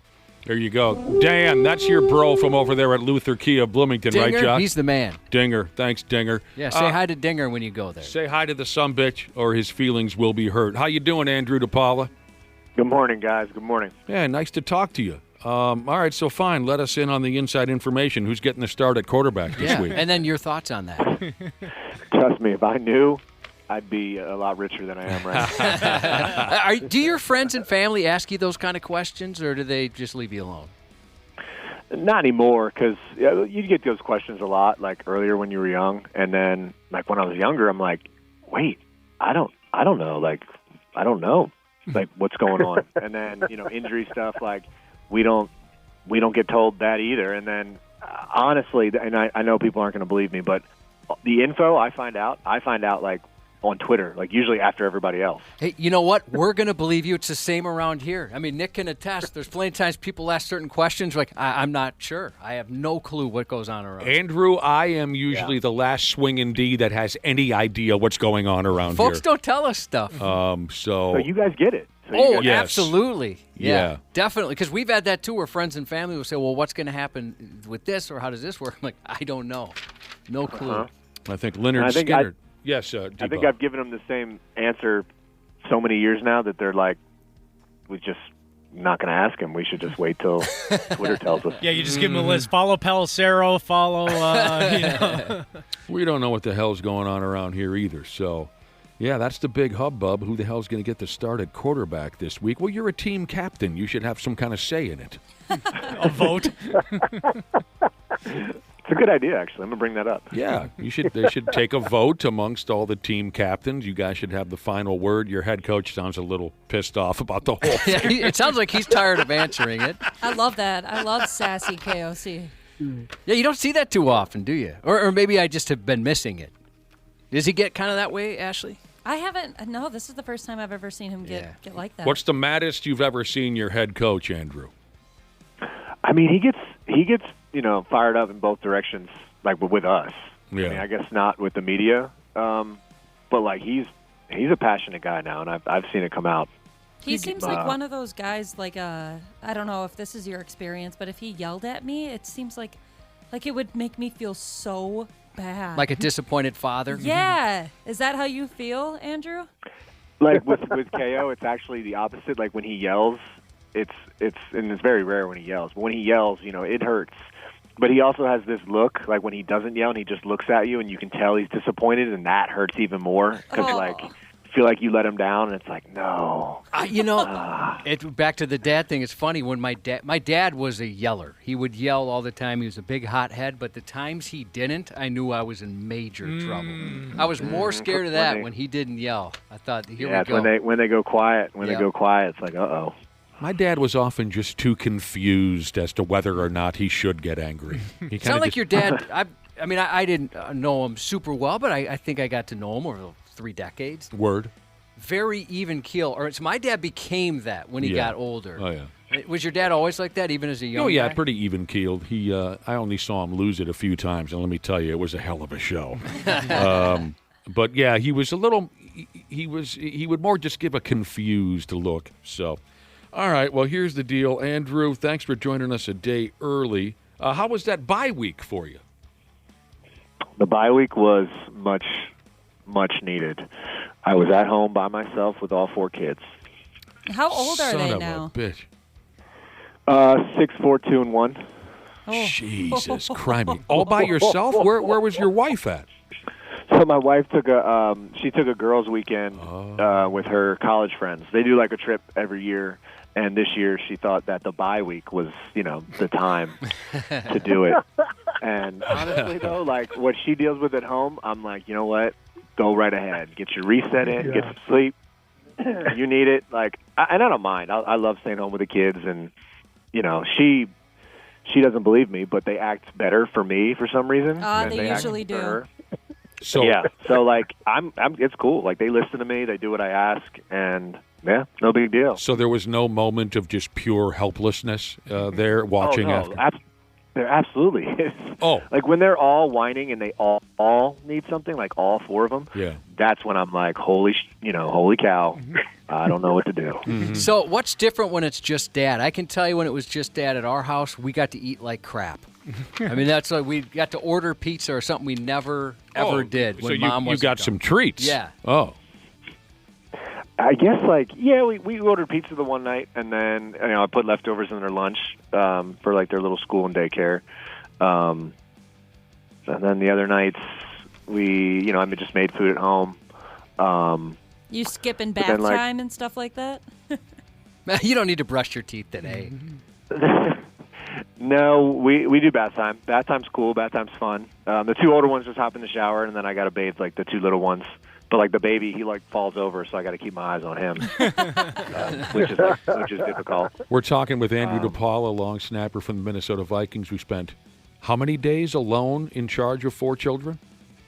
I guess it was like 4, maybe like 3.5, because my wife came back early on Sunday. Let me ask you another question, Andrew. Did you make it to work on all those days?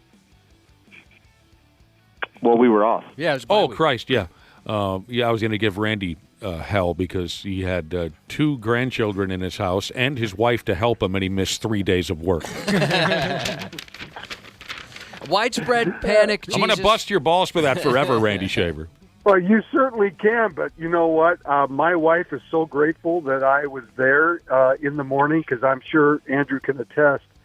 at least when we have our grandkids, it's total chaos in the morning from like 6 to whenever we get out the door to daycare. But ask Depot, can't you just shut them in a room and tell them to be quiet for an hour? Well, yeah, you just tie them up like you do a dog. You just put one of those dog ties on them, and then they're good to go. Those two-way leashes, let them run around the backyard. Yeah, they can run around. For us, the morning is the most calm time for us. I get like the 2 older ones are usually up the earliest, and then I'll say hi, start getting stuff ready, and then I'll get the 2 younger ones. And what I do is I just make a big plate of breakfast for myself, and then they all eat off my plate.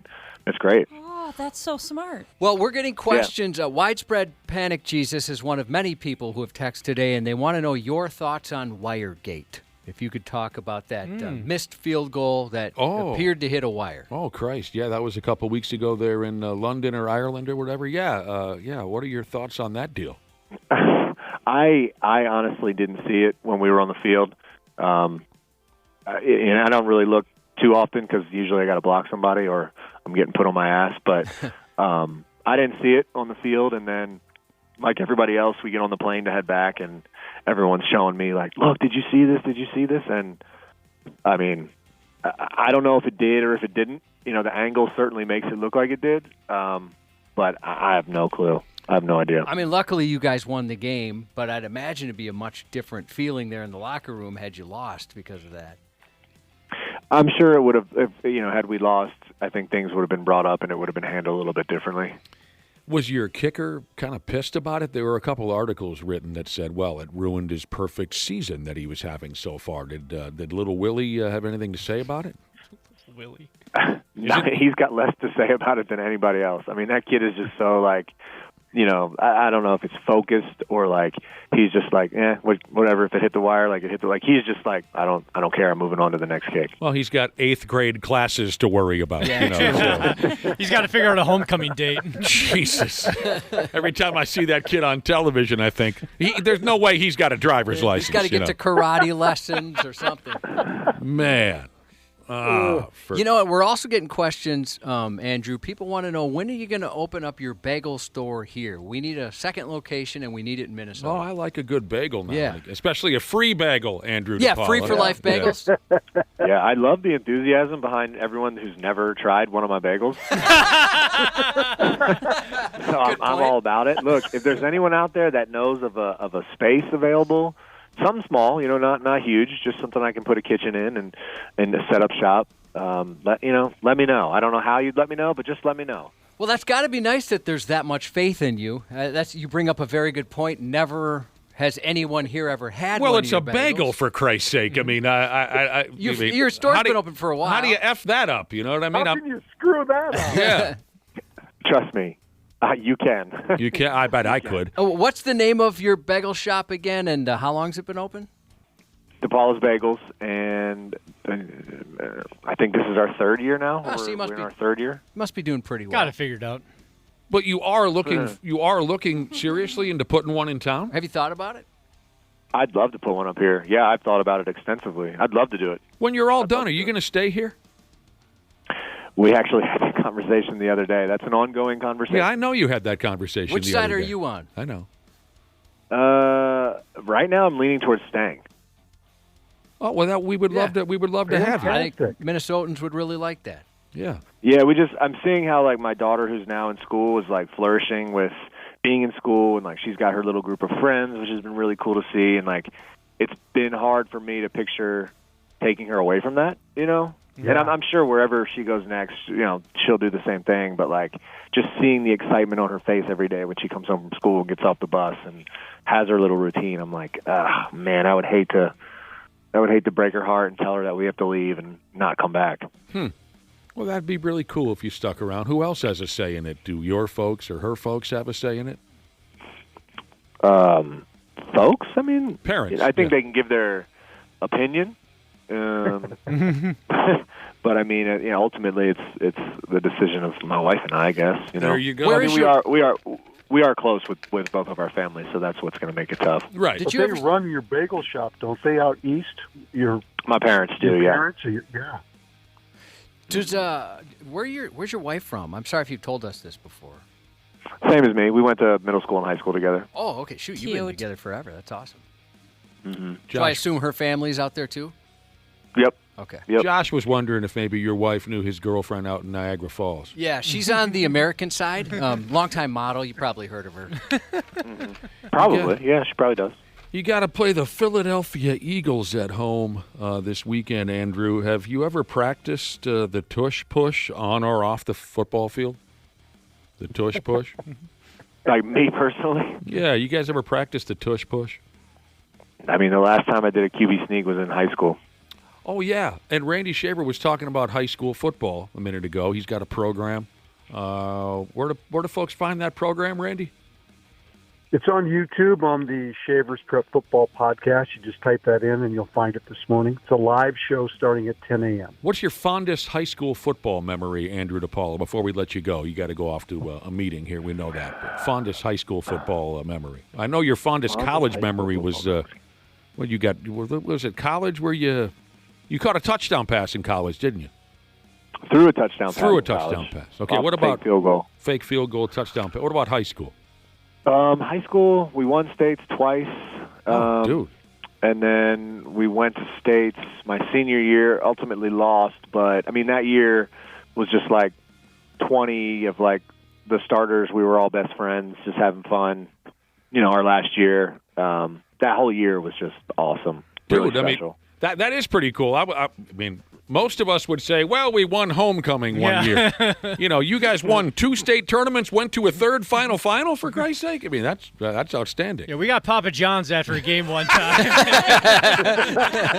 Yeah, it was cool. And I'm still in touch with, like, all those guys. We still talk and hang out, like, every year. So it's really cool. That's really cool. You're just pimping nationwide is all you're doing, Andrew DePaula. Every turn, every move you make is a win. Thanks for your time, as usual, and good luck Sunday against the Philadelphia Eagles.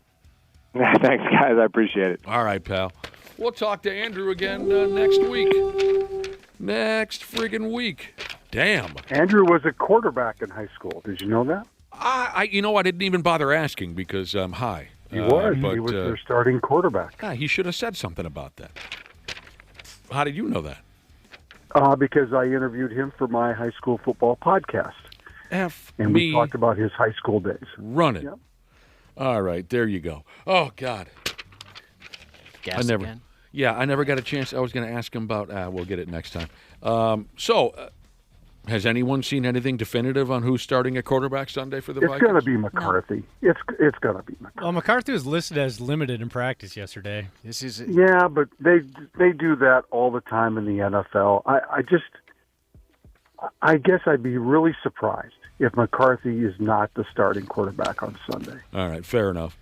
Tonight, as part of the NFL's Thursday night lineup, the Pittsburgh Steelers play at the Cincinnati Bengals. So, as we mentioned yesterday, they're calling it the Icy Hot Bowl. Others are calling it Jurassic Park, the Blue Pill Bowl.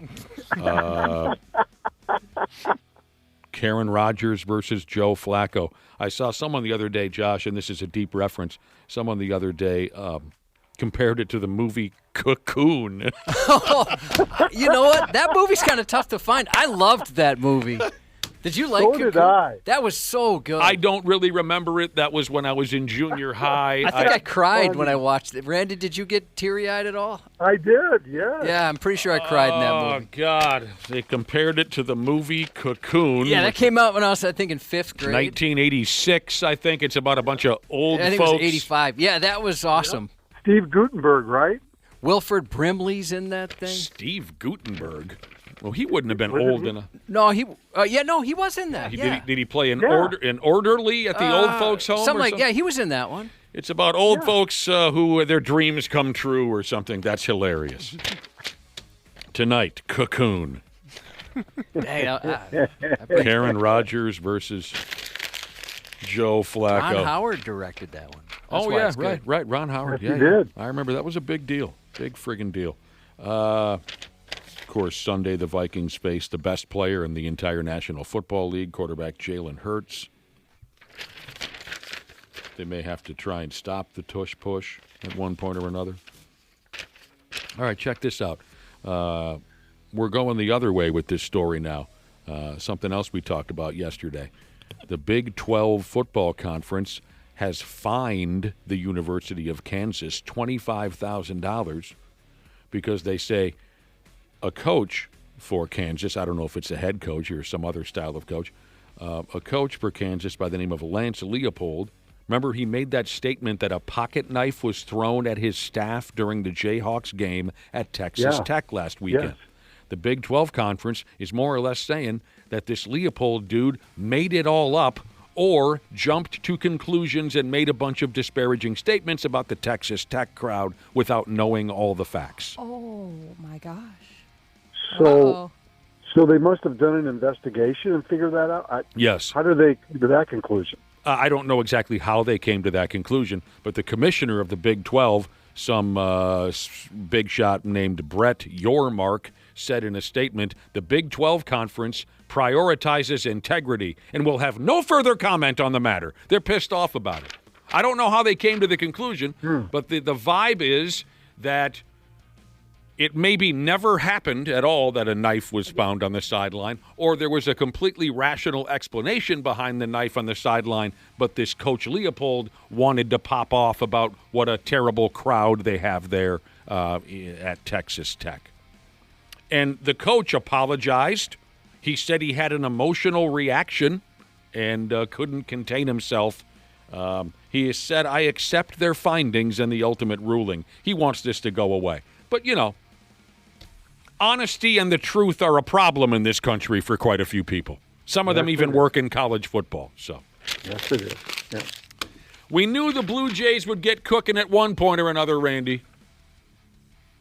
We knew they'd get. Yes, they bombed George Kirby last night, and Vlad went 4 for 4, hit a homer. They from the third inning on, Toronto just absolutely dominated that baseball game. And who would have guessed before the season started that Shane Bieber would be the pitcher to get Toronto turned around in the playoffs? The guy's kind of resurrected his career after having so many injury issues with Cleveland, and found himself in a big spot last night and pitched 6 great innings, and it's a big win. I mean, we're finding out that home field doesn't mean anything so far in the ALCS. So the Toronto Blue Jays. There's the 100% chance.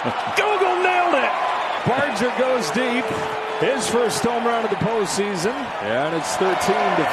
That was one of the 5 home runs that the Blue Jays hit last night. They blew out Seattle in their own ballpark by a final of 13-4. Baseball fans in, what do they call it, Josh? The Pacific Northwest? Is that did I get that right? Pacific Northwest, yeah. They've been waiting for 24 years.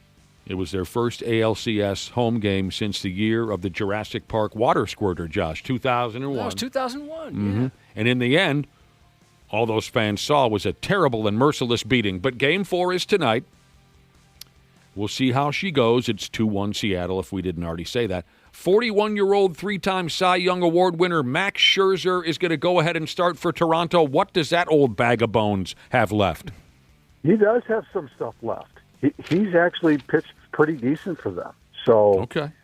I think he'll, it could be kind of a bullpen game too. That's kind of like when I saw him listed as a starter, I'm thinking, all right, he's going to try and give him 4 tonight, and then they'll kind of pick it up from there. But yeah, he's got something left in the tank. F me running. All right, is this true? We were joking around about the movie Cocoon from the mid-'80s, about a bunch of old-timers in the Blue Hair Hotel, and then a fairy shows up and grants all their wishes. I can't remember how the movie went, but it was about old folks in an old folks' home. Josh mentioned one of the characters in the movie was played by the actor Wilford Brimley. He was one of the old people in the old folks' home.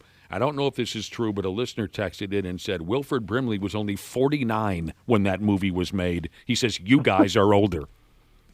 He was? You look that up. I don't know. No. Well, he was born in 1934, and the movie came out in 85. Okay. So that's 50. Yeah, that's it's 51. Yeah. God, he looked a heck of a lot older than 49. So he's right about our age. Yeah. Wow. Yeah. And I look these things up once in a while on Wikipedia. I'll be watching a movie, and as you guys know me, it's usually something from the 70s or the 80s. I don't watch current television. And I'll look up how old an actor was, and because, in the 70s and 80s, older people just looked differently than they do now. Oh, definitely. Definitely. They dress Yeah. differently. They all look old. I mean, sometimes, like I saw my parents' wedding picture, they look older than I do now, and they were in their 20s. It's just the way they dressed and hairstyles and all that kind of stuff. It's bizarre now to, look at, I don't know. The other night I was watching The Exorcist, and I don't know if you guys know The Exorcist, but the actor who portrays the cop in the movie, he's got a mustache. He was only 43 years old, and the guy looked 66 in the movie. It was just different the way people looked back then than they do now. Right. I'm 54 years old, sitting here with a hoodie on and a baseball cap. That never would have happened in 1975. Well, all the characters in Cheers in season 1, they're all in their mid-30s. Obviously, except for Coach. Right. Whoa, that's so weird. So Wilford Brimley was portraying an old folks' home resident in that movie, and he was 51 or 2 years old. I'm taking a look at the trailer just to see if he looks as old as I remember. Old folks just looked old. Again, all I can use is examples from the 70s and 80s. But when I watch All in the Family, Archie Bunker, I always perceived him to be this old man, right? Mm-hmm. But there are episodes of All in the Family where he says, I'm 42 years old now, and I'm 42. That's nothing, I got to look this up, and I know this is a goofy reference, but weren't the Golden Girls who played all old ladies, weren't they kind of young, or a lot younger than you thought when they were making that show? Well, I'll say this much. The gal who played the most elderly of the four, and I could not for the life of me think of Sophia, something, the actress. Yeah, Estelle Getty. I'll go along with it. She was not anywhere nearly as old as she was portraying on the show. Josh, you're asking about Cocoon not being, you don't see it anywhere. It's not available to stream or rent anywhere because of the music rights. They can't get the music rights cleared, so they can't put it on streaming services. Ah, what a chicken-ass business that can't do stuff with I music know. rights. Is that really true? That's what it says. I know I looked for it a couple of years back for whatever reason and couldn't find it. Said the only way to find it is you got to find an old VHS or an old DVD of it. Yeah, here's a listener who says if it was 1975, a 54-year-old would be wearing a tweed jacket and a fedora. Yeah. Not a hoodie and a ball cap. All right, can the Brewers get it going now? Game 3 of the National League Championship Series begins around 5 o'clock our time. Milwaukee playing out there in Los Angeles. Tyler Glasnow is going to start for the Dodgers. The Brewers, it says here, are undecided on the subject of a starting pitcher. Well, that's probably a bullpen game for them then. That's what it sounds like, and we've seen a lot of that. Josh, can you look something up for me? Sure. People are texting in now who know these old television shows, and we're talking about how people from the 70s and 80s just looked way older than they do today. Look up 1975, doesn't matter, 75, 76, the television show Barney Miller, Oh, God. which was a brilliant show. Yes. So more or less, look up Abe Vigoda. I want to know how old Abe Vigoda was when he was acting on the Barney Miller show in the mid-'70s, because he looked older than the friggin' hills. So how old was Abe Vigoda in 1975? So in 75, he would have been 54. I am the same age. And if you're a younger person, you have no idea what we're talking about. But that is crazy to think that I am now. Oh, my God, he looks so much older than Yes, I am the same age as Abe Vigoda was when acting on the Barney Miller show. Do you remember his character name, Randy? He and Jack Wu, I think, was the other actor. He and Abe Vigoda, they were so funny. Fish. Oh, was it Fish? Yes, Abe Vigoda played a character named Fish. Oh, my God, that's funny. I'm the same age. F me. All right, I've got nothing against the porno movie website called Cam Soda. They've got some very entertaining videos up there. But this is so stupid. They're always cutting loose with lame gimmicks like this. Now, I don't know if this worked out, but the story was going around yesterday The story said that if city officials in Seattle were cool with it, Cam Soda people were going to wander around town before the ball game last night and hand out butt plugs to Mariners fans to honor their star player, Big Dumper Cal Raleigh. That is so dumb. I think it's kind of cute. It's dumb, but it's hilarious. Oh, my God. It's just like the stupid-ass radio promotions that we talked about a couple weeks ago that our so-called bosses used to come up with around here in our more miserable early days in radio. It's just like those stupid gimmicks. Our favorite being a Thanksgiving gimmick we were forced to pull off here at 93X, where we were forced to give away, quote, turkeys that rock. I had to make that promo. Do you remember the rest of it that was in the promo? Turkey with its ass stuffed with metal. Yeah, what we did is we gave away metal CDs, real hard rock CDs, and we stuffed them up the turkey's ass. That was the promo we ran that I had to put together. And it's not just the anal comparison, but that's what this stupid we're giving away butt plugs in honor of Cal Raleigh thing reminds me of. Because it's inspired by that T-shirt, right, that the fan wore? Yes, that guy. Which I still don't really understand. It was dumb. It was dumb. I can't stand how nothing turns into something these days. That irks me. Nothing is turned into something. There's nothing interesting here. Oh, speaking of interesting. Just shut up and give away a turkey is what we should have said to the boss all those years ago, shouldn't we, Josh? Yeah. Just shut up and give away a turkey. And we're probably free. There were so many real dumb ones that were probably. It doesn't need to be a metal turkey. It doesn't need to be a turkey. It could just be a regular, like a Thanksgiving turkey. Call now. We should have just said, call now and you will win a turkey. Yeah. But no, you have to put this. It's got to rock. Right. Everything rocked. It's bigger when it's warm out, Jesus says this, a fun fact, Golden Girls fact. We were talking that, a lot of them were younger than we thought. And some people are saying Estelle Getty was actually younger than the rest of the cast. I don't know if they're joking or if that's true. It could be. I thought I heard that before. She put on makeup and just got all hunched over. And Sophia on Golden Girls, it's bigger when it's warm out, Jesus said, was actually played by Philip Seymour Hoffman.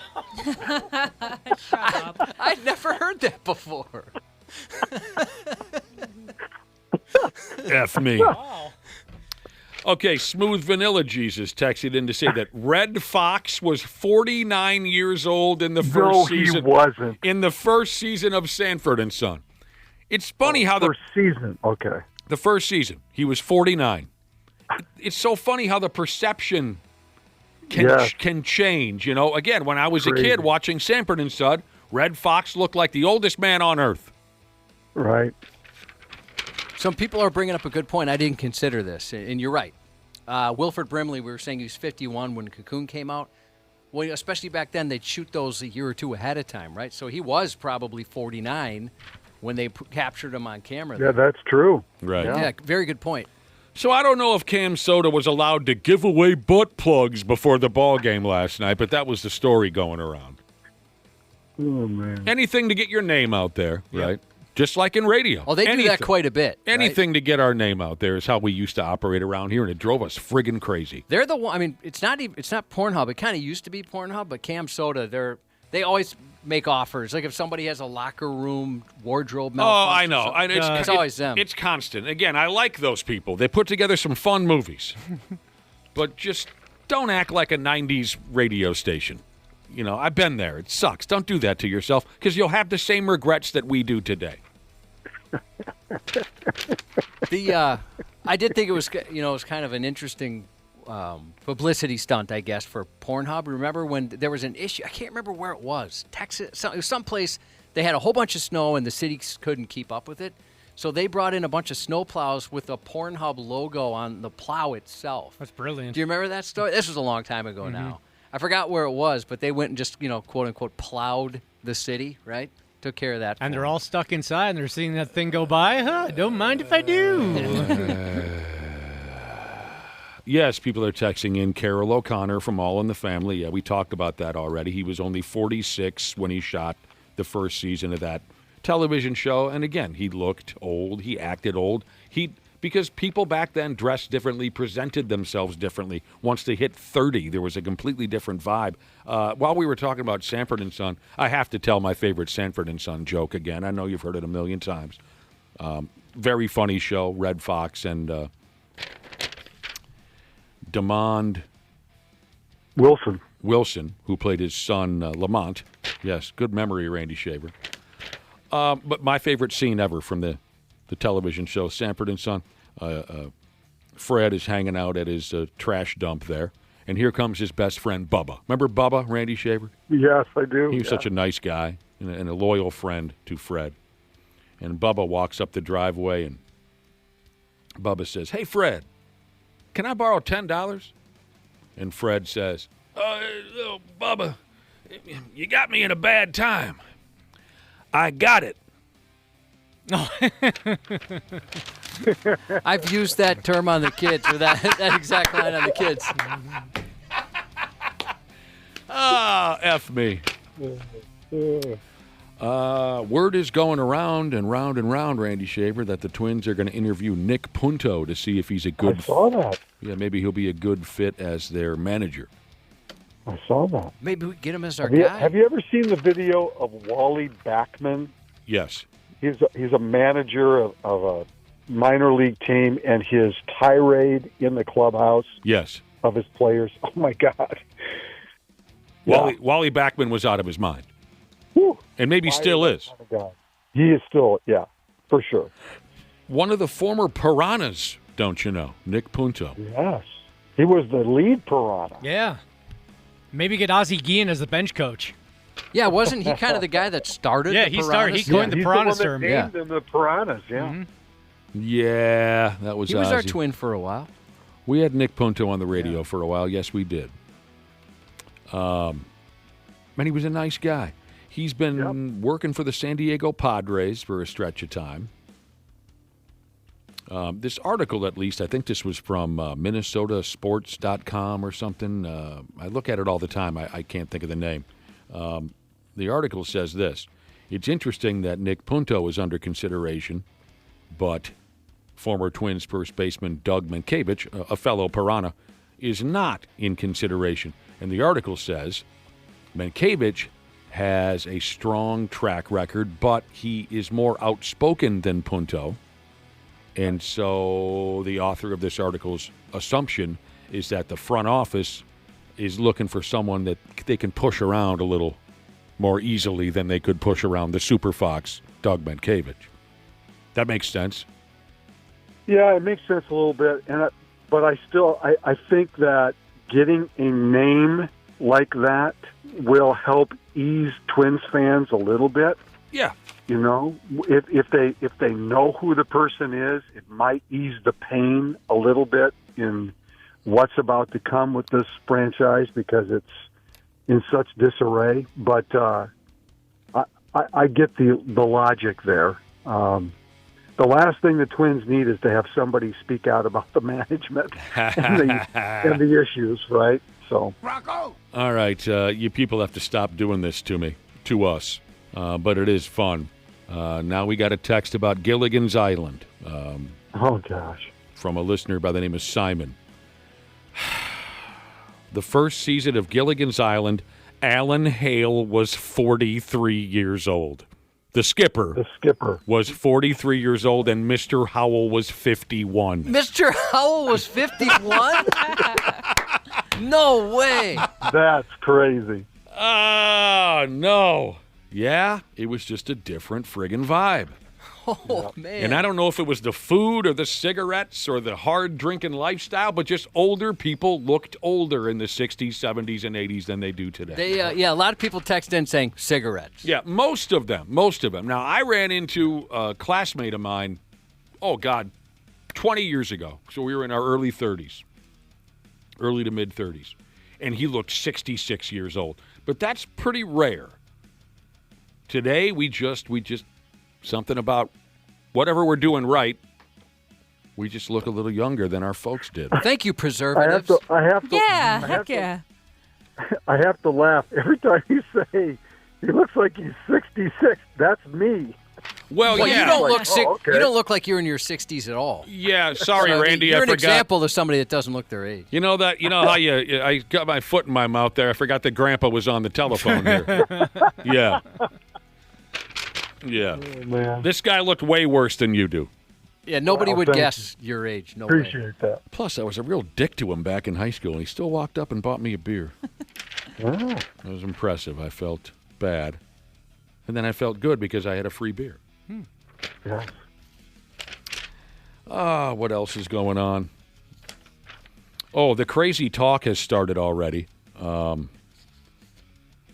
the Timberwolves. They start next week. Yeah, Tuesday. Timberwolves. Wolves trade ideas.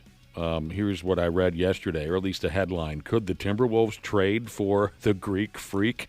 Don't put anything past Tim Connolly, who is the president of basketball operations or whatever.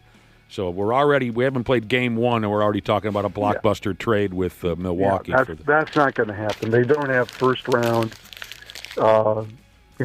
picks to give away, and you're not going to give away Anthony Edwards. So that's not going to happen. Those pine tree jerseys went on sale yesterday, and the internet was on fire about it. I'm tired of the pine tree jersey. I know you are, but the young people love them. Some people were but where left were they out. 5 years ago? They were everywhere 5 years ago.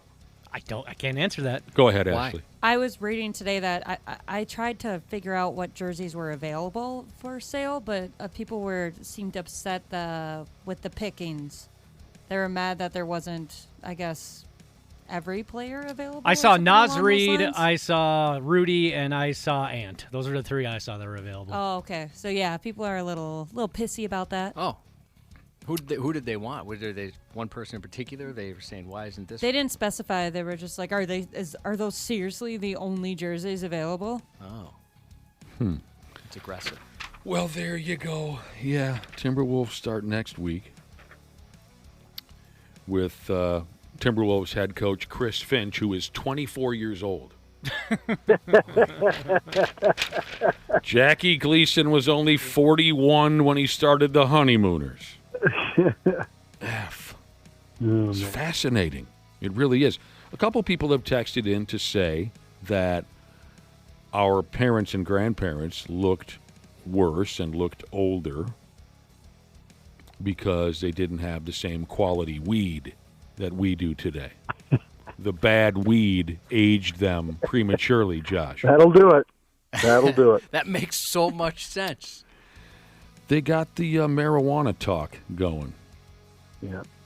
Oh, speaking of other basketball stuff, Russell Westbrook signed with the Sacramento Kings for this year basketball season. That effing dude, a lot of folks, including myself, thought he was done 5-6 years ago. Yeah. He's not going to quit until he plays trucking. for every team.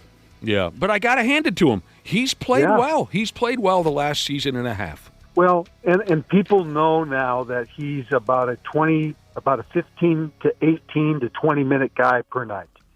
So if he can give you that, and he's got so much energy that, he's just a great guy off the bench.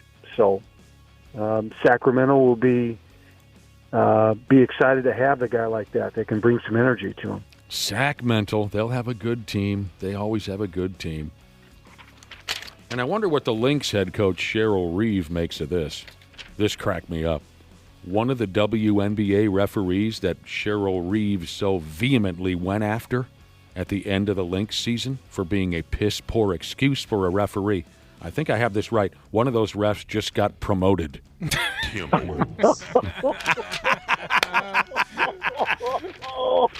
That is effing funny right there. I wonder if the commissioner did that just as kind of an FU. Yeah. I think that's... I wouldn't be surprised. I think that the WNBA commissioner said, let's promote this gal just to piss off that pain-in-the-ass coach in Minnesota. They're obviously not fans of each other. Yep. And just contradict everything that Cheryl Reeves said and give this gal a promotion. Right. The gal's moving up from the WNBA to the men's league, the NBA. Okay. That's how they put it in the story. Oh, that's funny. That's great. Oh, God. Randy, tomorrow we'll be broadcasting live from the casino, so expect absolute chaos. All right. I mean, not necessarily from the crowd, because they're still fairly reserved at 7:30 in the morning. Yeah. I'm talking about the broadcast itself. Expect nothing to work at all. we're going to do our best, but we don't have an engineer. That makes things a little So difficult. you're saying it's comforting to know some things never change. Yeah. If you don't hear us and we don't hear you, just text us and say I'm going back to bed. It's fine. Okay. It's fine. Sounds- It's gonna be. sounds It's good. likely going to be a nightmare, and I don't want you to feel any obligation. If it doesn't work in the first 5 seconds, just go back to bed. All right. Sounds good. Thanks, Randy. Have fun at your high school football thing today. I appreciate it. All right, we'll talk to you tomorrow, hopefully. Half-assed morning show. 93X. You podcast listeners are smart. We say that all the time around here. Much more intelligent than your average listeners. That's why I know if you haven't already scheduled your furnace tune-up with my friends at Standard Heating and Air, you're going to do so soon. Appointments are booking up fast, so get something scheduled to Standard today. You can save $30 on a tune-up if you act fast. Keep a little walking around money in your pocket. Enjoy the show, pals, of the podcast, and schedule that tune-up today at standardheating.com. This episode is brought to you by Progressive Insurance. You chose to hit play on this podcast today. Smart choice.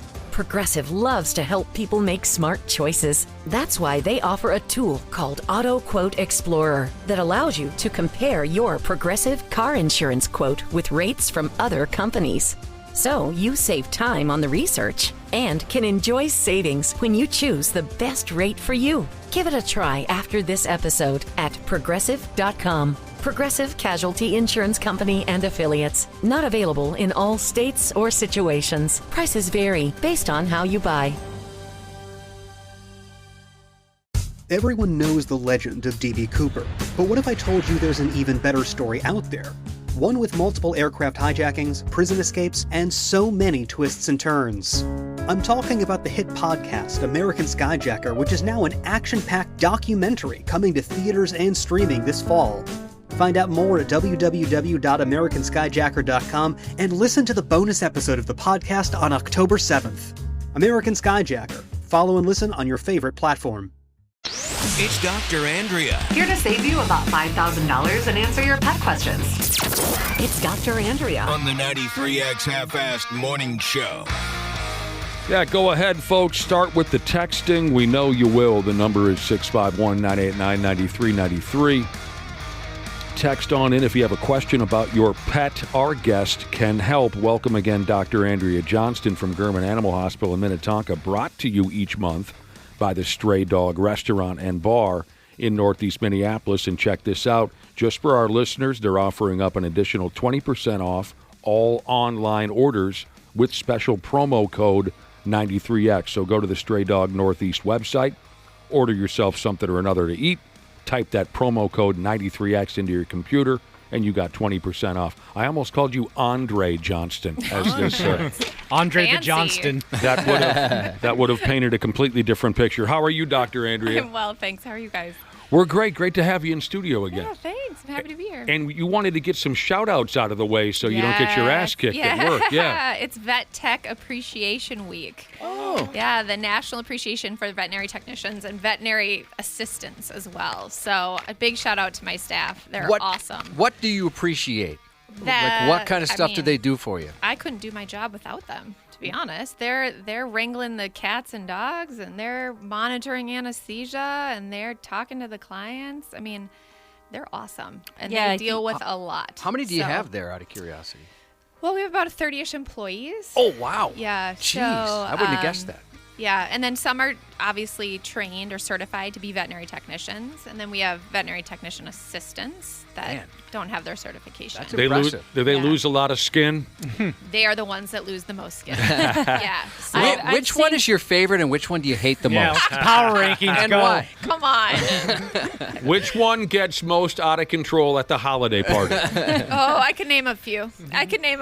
Well, you know, I've had run-ins with your vet techs over there at Gurman, and I mean, just a few days ago, one of your vet techs handled the, what do they call that, awfulness in a dog's butt. Oh, the anal glands. Yeah, one of your vet techs handled One of our listeners does that. She does some anal gland expressing. Wow. We're going to see her tomorrow. And then right after that, I brought my dog in and said, I'd like you to... my. Oh, it's terrible. Why would you... Come on. Please, we have a distinguished guest here. Gross. Shout-outs. You got your shout-outs out of the way. That's nice. Vet Tech Day? Appreciation Week. Vet Tech Appreciation You guys doing it? Week. You have a party? Yeah, oh or my gosh. We gifts? have lunch, we had a food truck.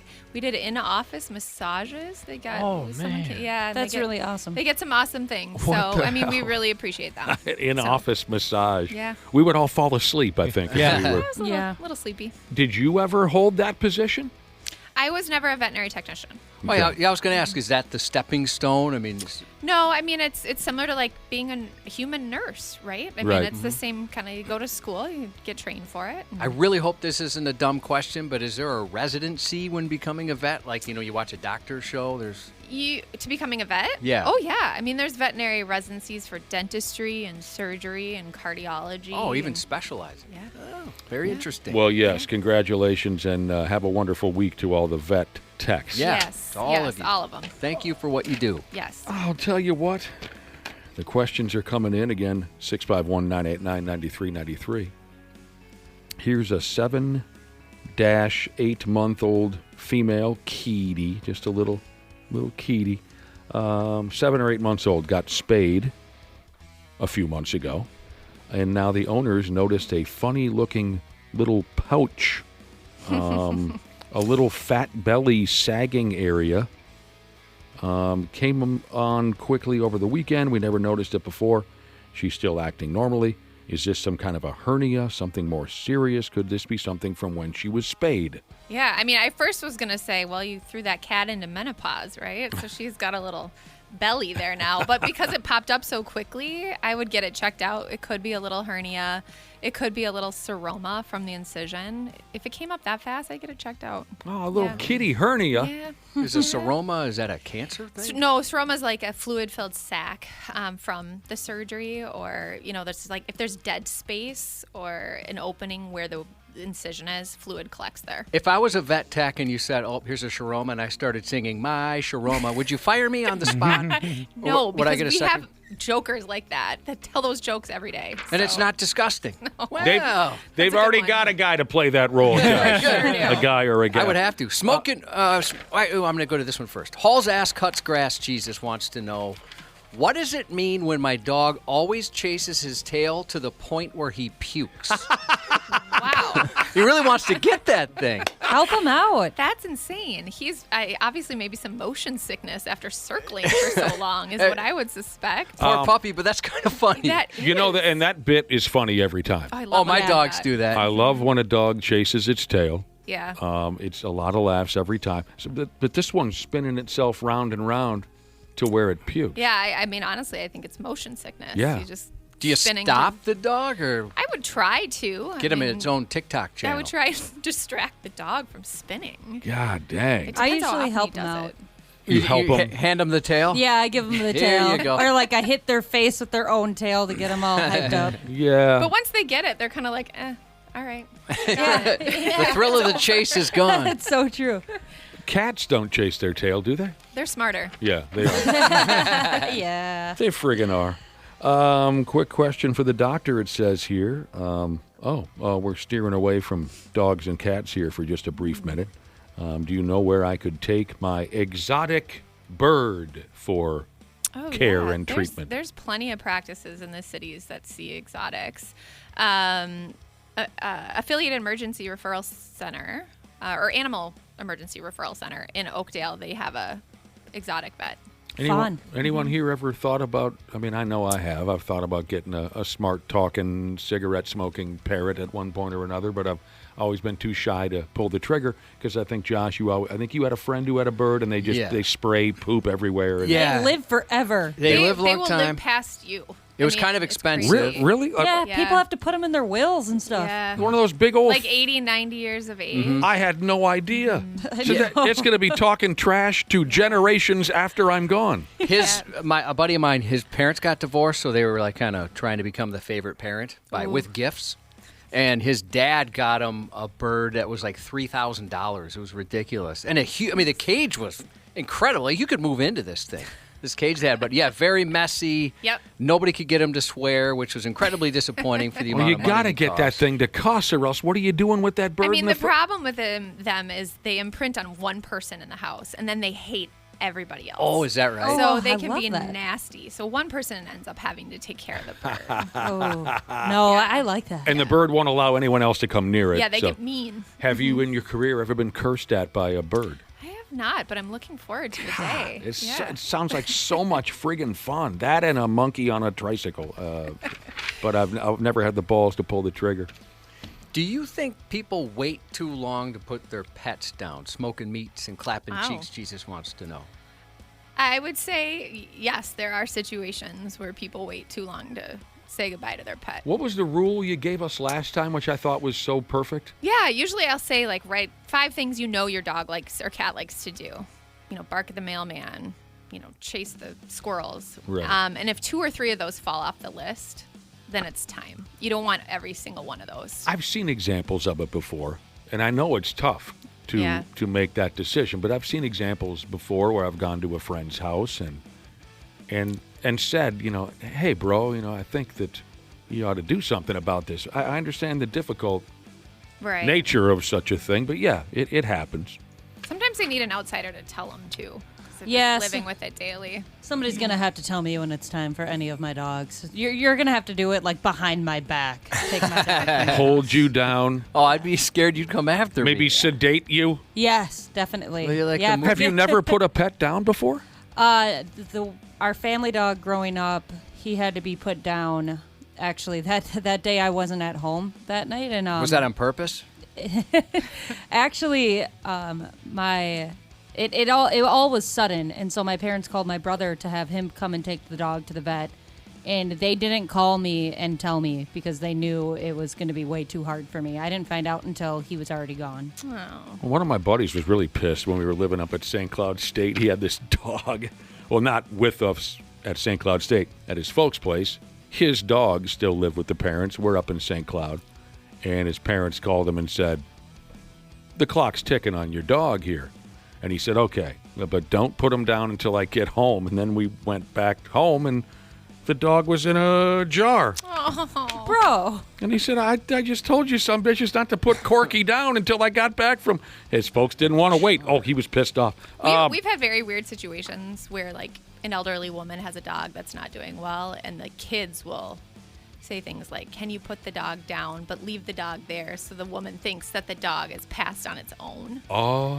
I mean, we can't do those things. That'd be a little crooked. Yeah, no, it's not easy. Everybody knows that. So say like somebody's out of town, and somebody else has to bring their dog in, and their dog ends up passing away, and the person that's out of town wants to wait to cremate or do whatever you have to do to the dog until they get home. What do you do with the animal in the meantime?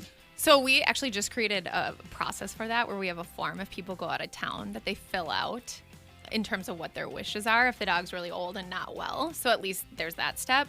But we keep them and we send them to the cremation service, or we keep them in our facility in a freezer until the owners tell us what they want to do. Yeah, chill them down a little bit. I used to pet sit for a lady, the biggest pet lover I've ever met, more so than even Ashley.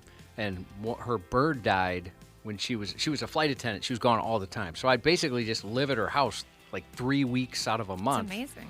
And she told me, hey, he's real sick. It's possible he dies when I'm gone.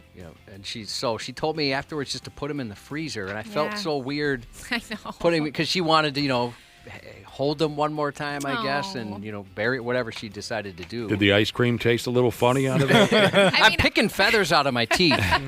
2 days in, you don't want that bird out of a freezer. That's why it goes in the freezer. Otherwise, it's going to smell the whole house up. Yeah, at the time I thought it was a little weird, but she loved that bird so much, she wanted to make sure he was preserved until she got back. Death doesn't smell very good. We're talking with Dr. Andrea Johnston from German Animal Hospital. What are the differences between Maine Coons and regular domestic house cats, other than just the size? Is that it? Well, it's breed. They're a breed. Oh, I thought a Maine Coon was like a completely different. And it's so a did different this. breed. It's like a Himalayan or a Persian. It's a different breed of cat. They're huge, right? So cool. Yeah.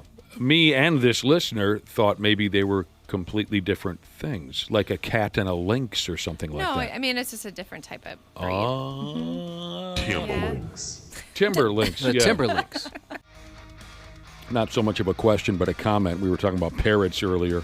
Cigarette smoking, foul-mouthed, giant parrots, or birds, whatever other. I don't know anything about birds, but the big giant ones that live forever and you can teach them to talk. One of our listeners says his in-laws had a parrot, and the parrot would attack him once in a while, and it would only calm down if someone played some Rod Stewart. Well, it calms everybody down, doesn't it? They're so smart. They're so smart. You put on some Rod Stewart, and he would chill out. That's fascinating. He does. He has a calming effect. In my heart, you're in my soul. You'll be my. How about a 1-year-old Keedy? If you think I'm squawky. Did you just say, if you think I'm squawky? No, that was Dr. Andrea. Yep. She's saying, if you Making think my I'm own squawky. lines over here.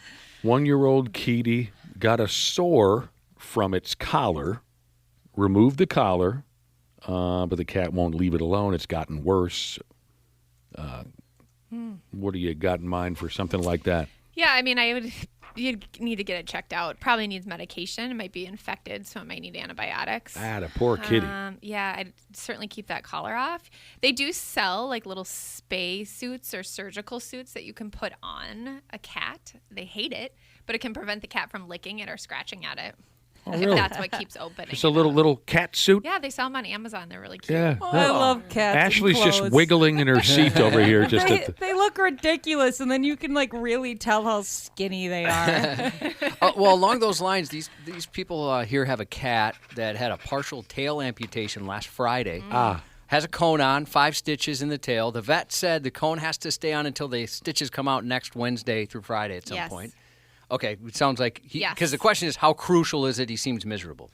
Keep the cone on. The cone of before you shame. know it, you're going to have more of that tail amputated because the dog got at it and really? chewed it up. And keep the cone on. I promise you it will be worth it. They hate that damn cone. Our dog, when he got neutered, they put a cone on him, and he was totally fine at the vet. He put on a big show, but when he got home, he was banging his head into the wall to get this thing off. I know. I sometimes think someone's going to tear my Achilles tendon with that cone, when they come up behind Oh my gosh, you. yeah. Yeah. That's happened to me because my dog Widow, she's had to be in a cone for probably the majority of her life at some point, and she will just ram the heck out of my shins with that thing. Yeah, but they don't. She can get it off. She's a pro. Yeah, they're pretty funny and goofy with those. I just like watching those dogs when they try to round a corner. Or go up the stairs. Or go up, and it takes 7 or 8 times they fail at it, and then they find.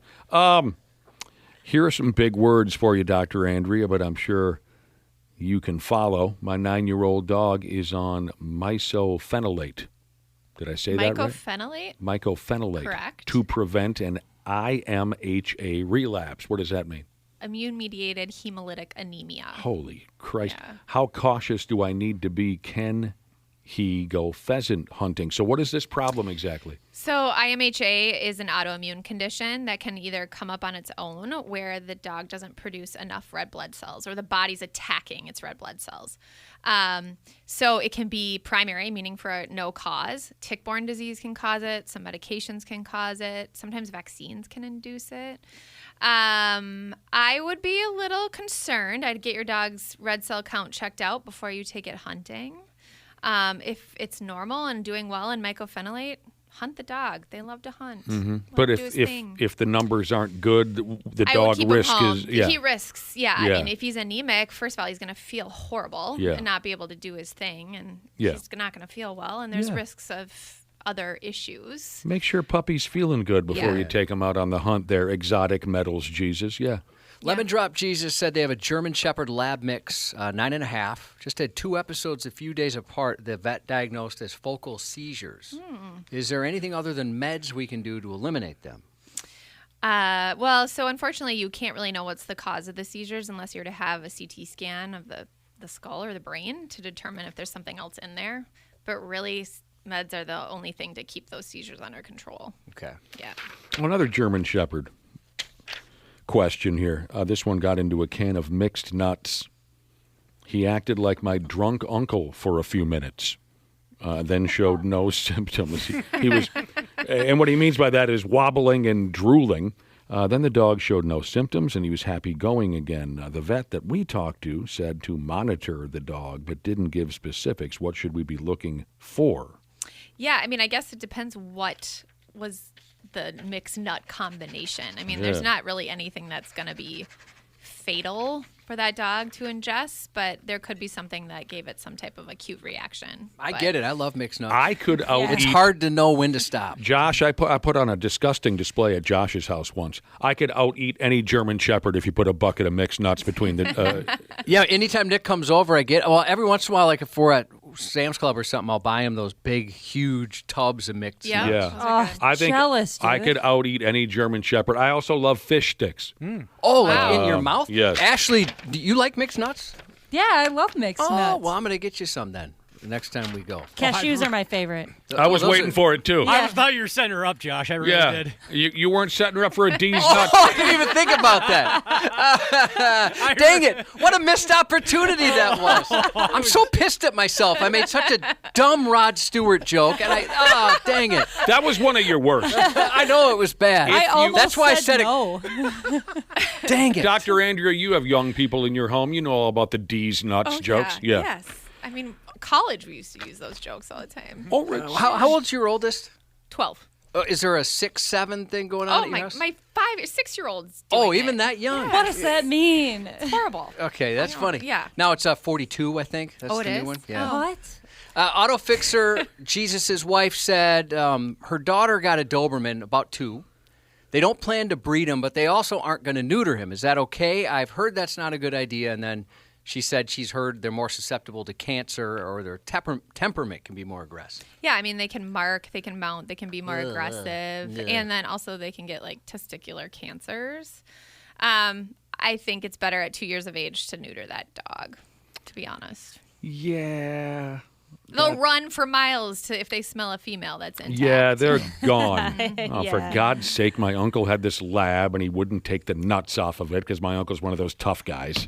And that dog just ran wild everywhere all the time. He's got to get some bitches. You should have gotten some nudicles. Should have gotten nudicles. And, the neighborhood was pissed off. Yeah. Like, get your dog off of my female dog, get your dog out of my yard. But it had the mindset that Dr. Andrea was describing. One-track mind. Wanted to hump everything, mark everything, fight everything. I'll always take the nuts off of a dog. Dr. Andrea said that today, or this month, is, say it again. This week is Vet Tech Appreciation Week. This week is Vet Tech Appreciation Week, and she dumped a shout out on all her vet techs, thanking them. Here's a question from a listener. I have a severe phobia of parasites, specifically worms. Would a vet tech be a bad career for me? Yes, absolutely. I mean, they're identifying tapeworms and hookworms and roundworms all the time with their gloves. Yeah. Oh, yeah. I don't know. I think it would take some getting used to for me, too. And I'm not really all that squeamish around things like that, but I think... Tapeworms are, for whatever reason. Yeah. I don't like any type of bugs, but all of tapeworms. them. I know that's not a bug. I'm sorry. I'm really pissed at myself that I didn't do a D's Nuts joke. Do you want to try again? No, I can't. I mean, I really appreciate that, but I don't want a participation trophy for this. D's Nuts appreciation. Yeah. You were kind of on the front lines of the D's Nuts movement. So when you were asking Ashley about mixed nuts, I just braced myself for a joke. No, you're right, man. It slipped right by. Dr. Andrea, one more at least on my end.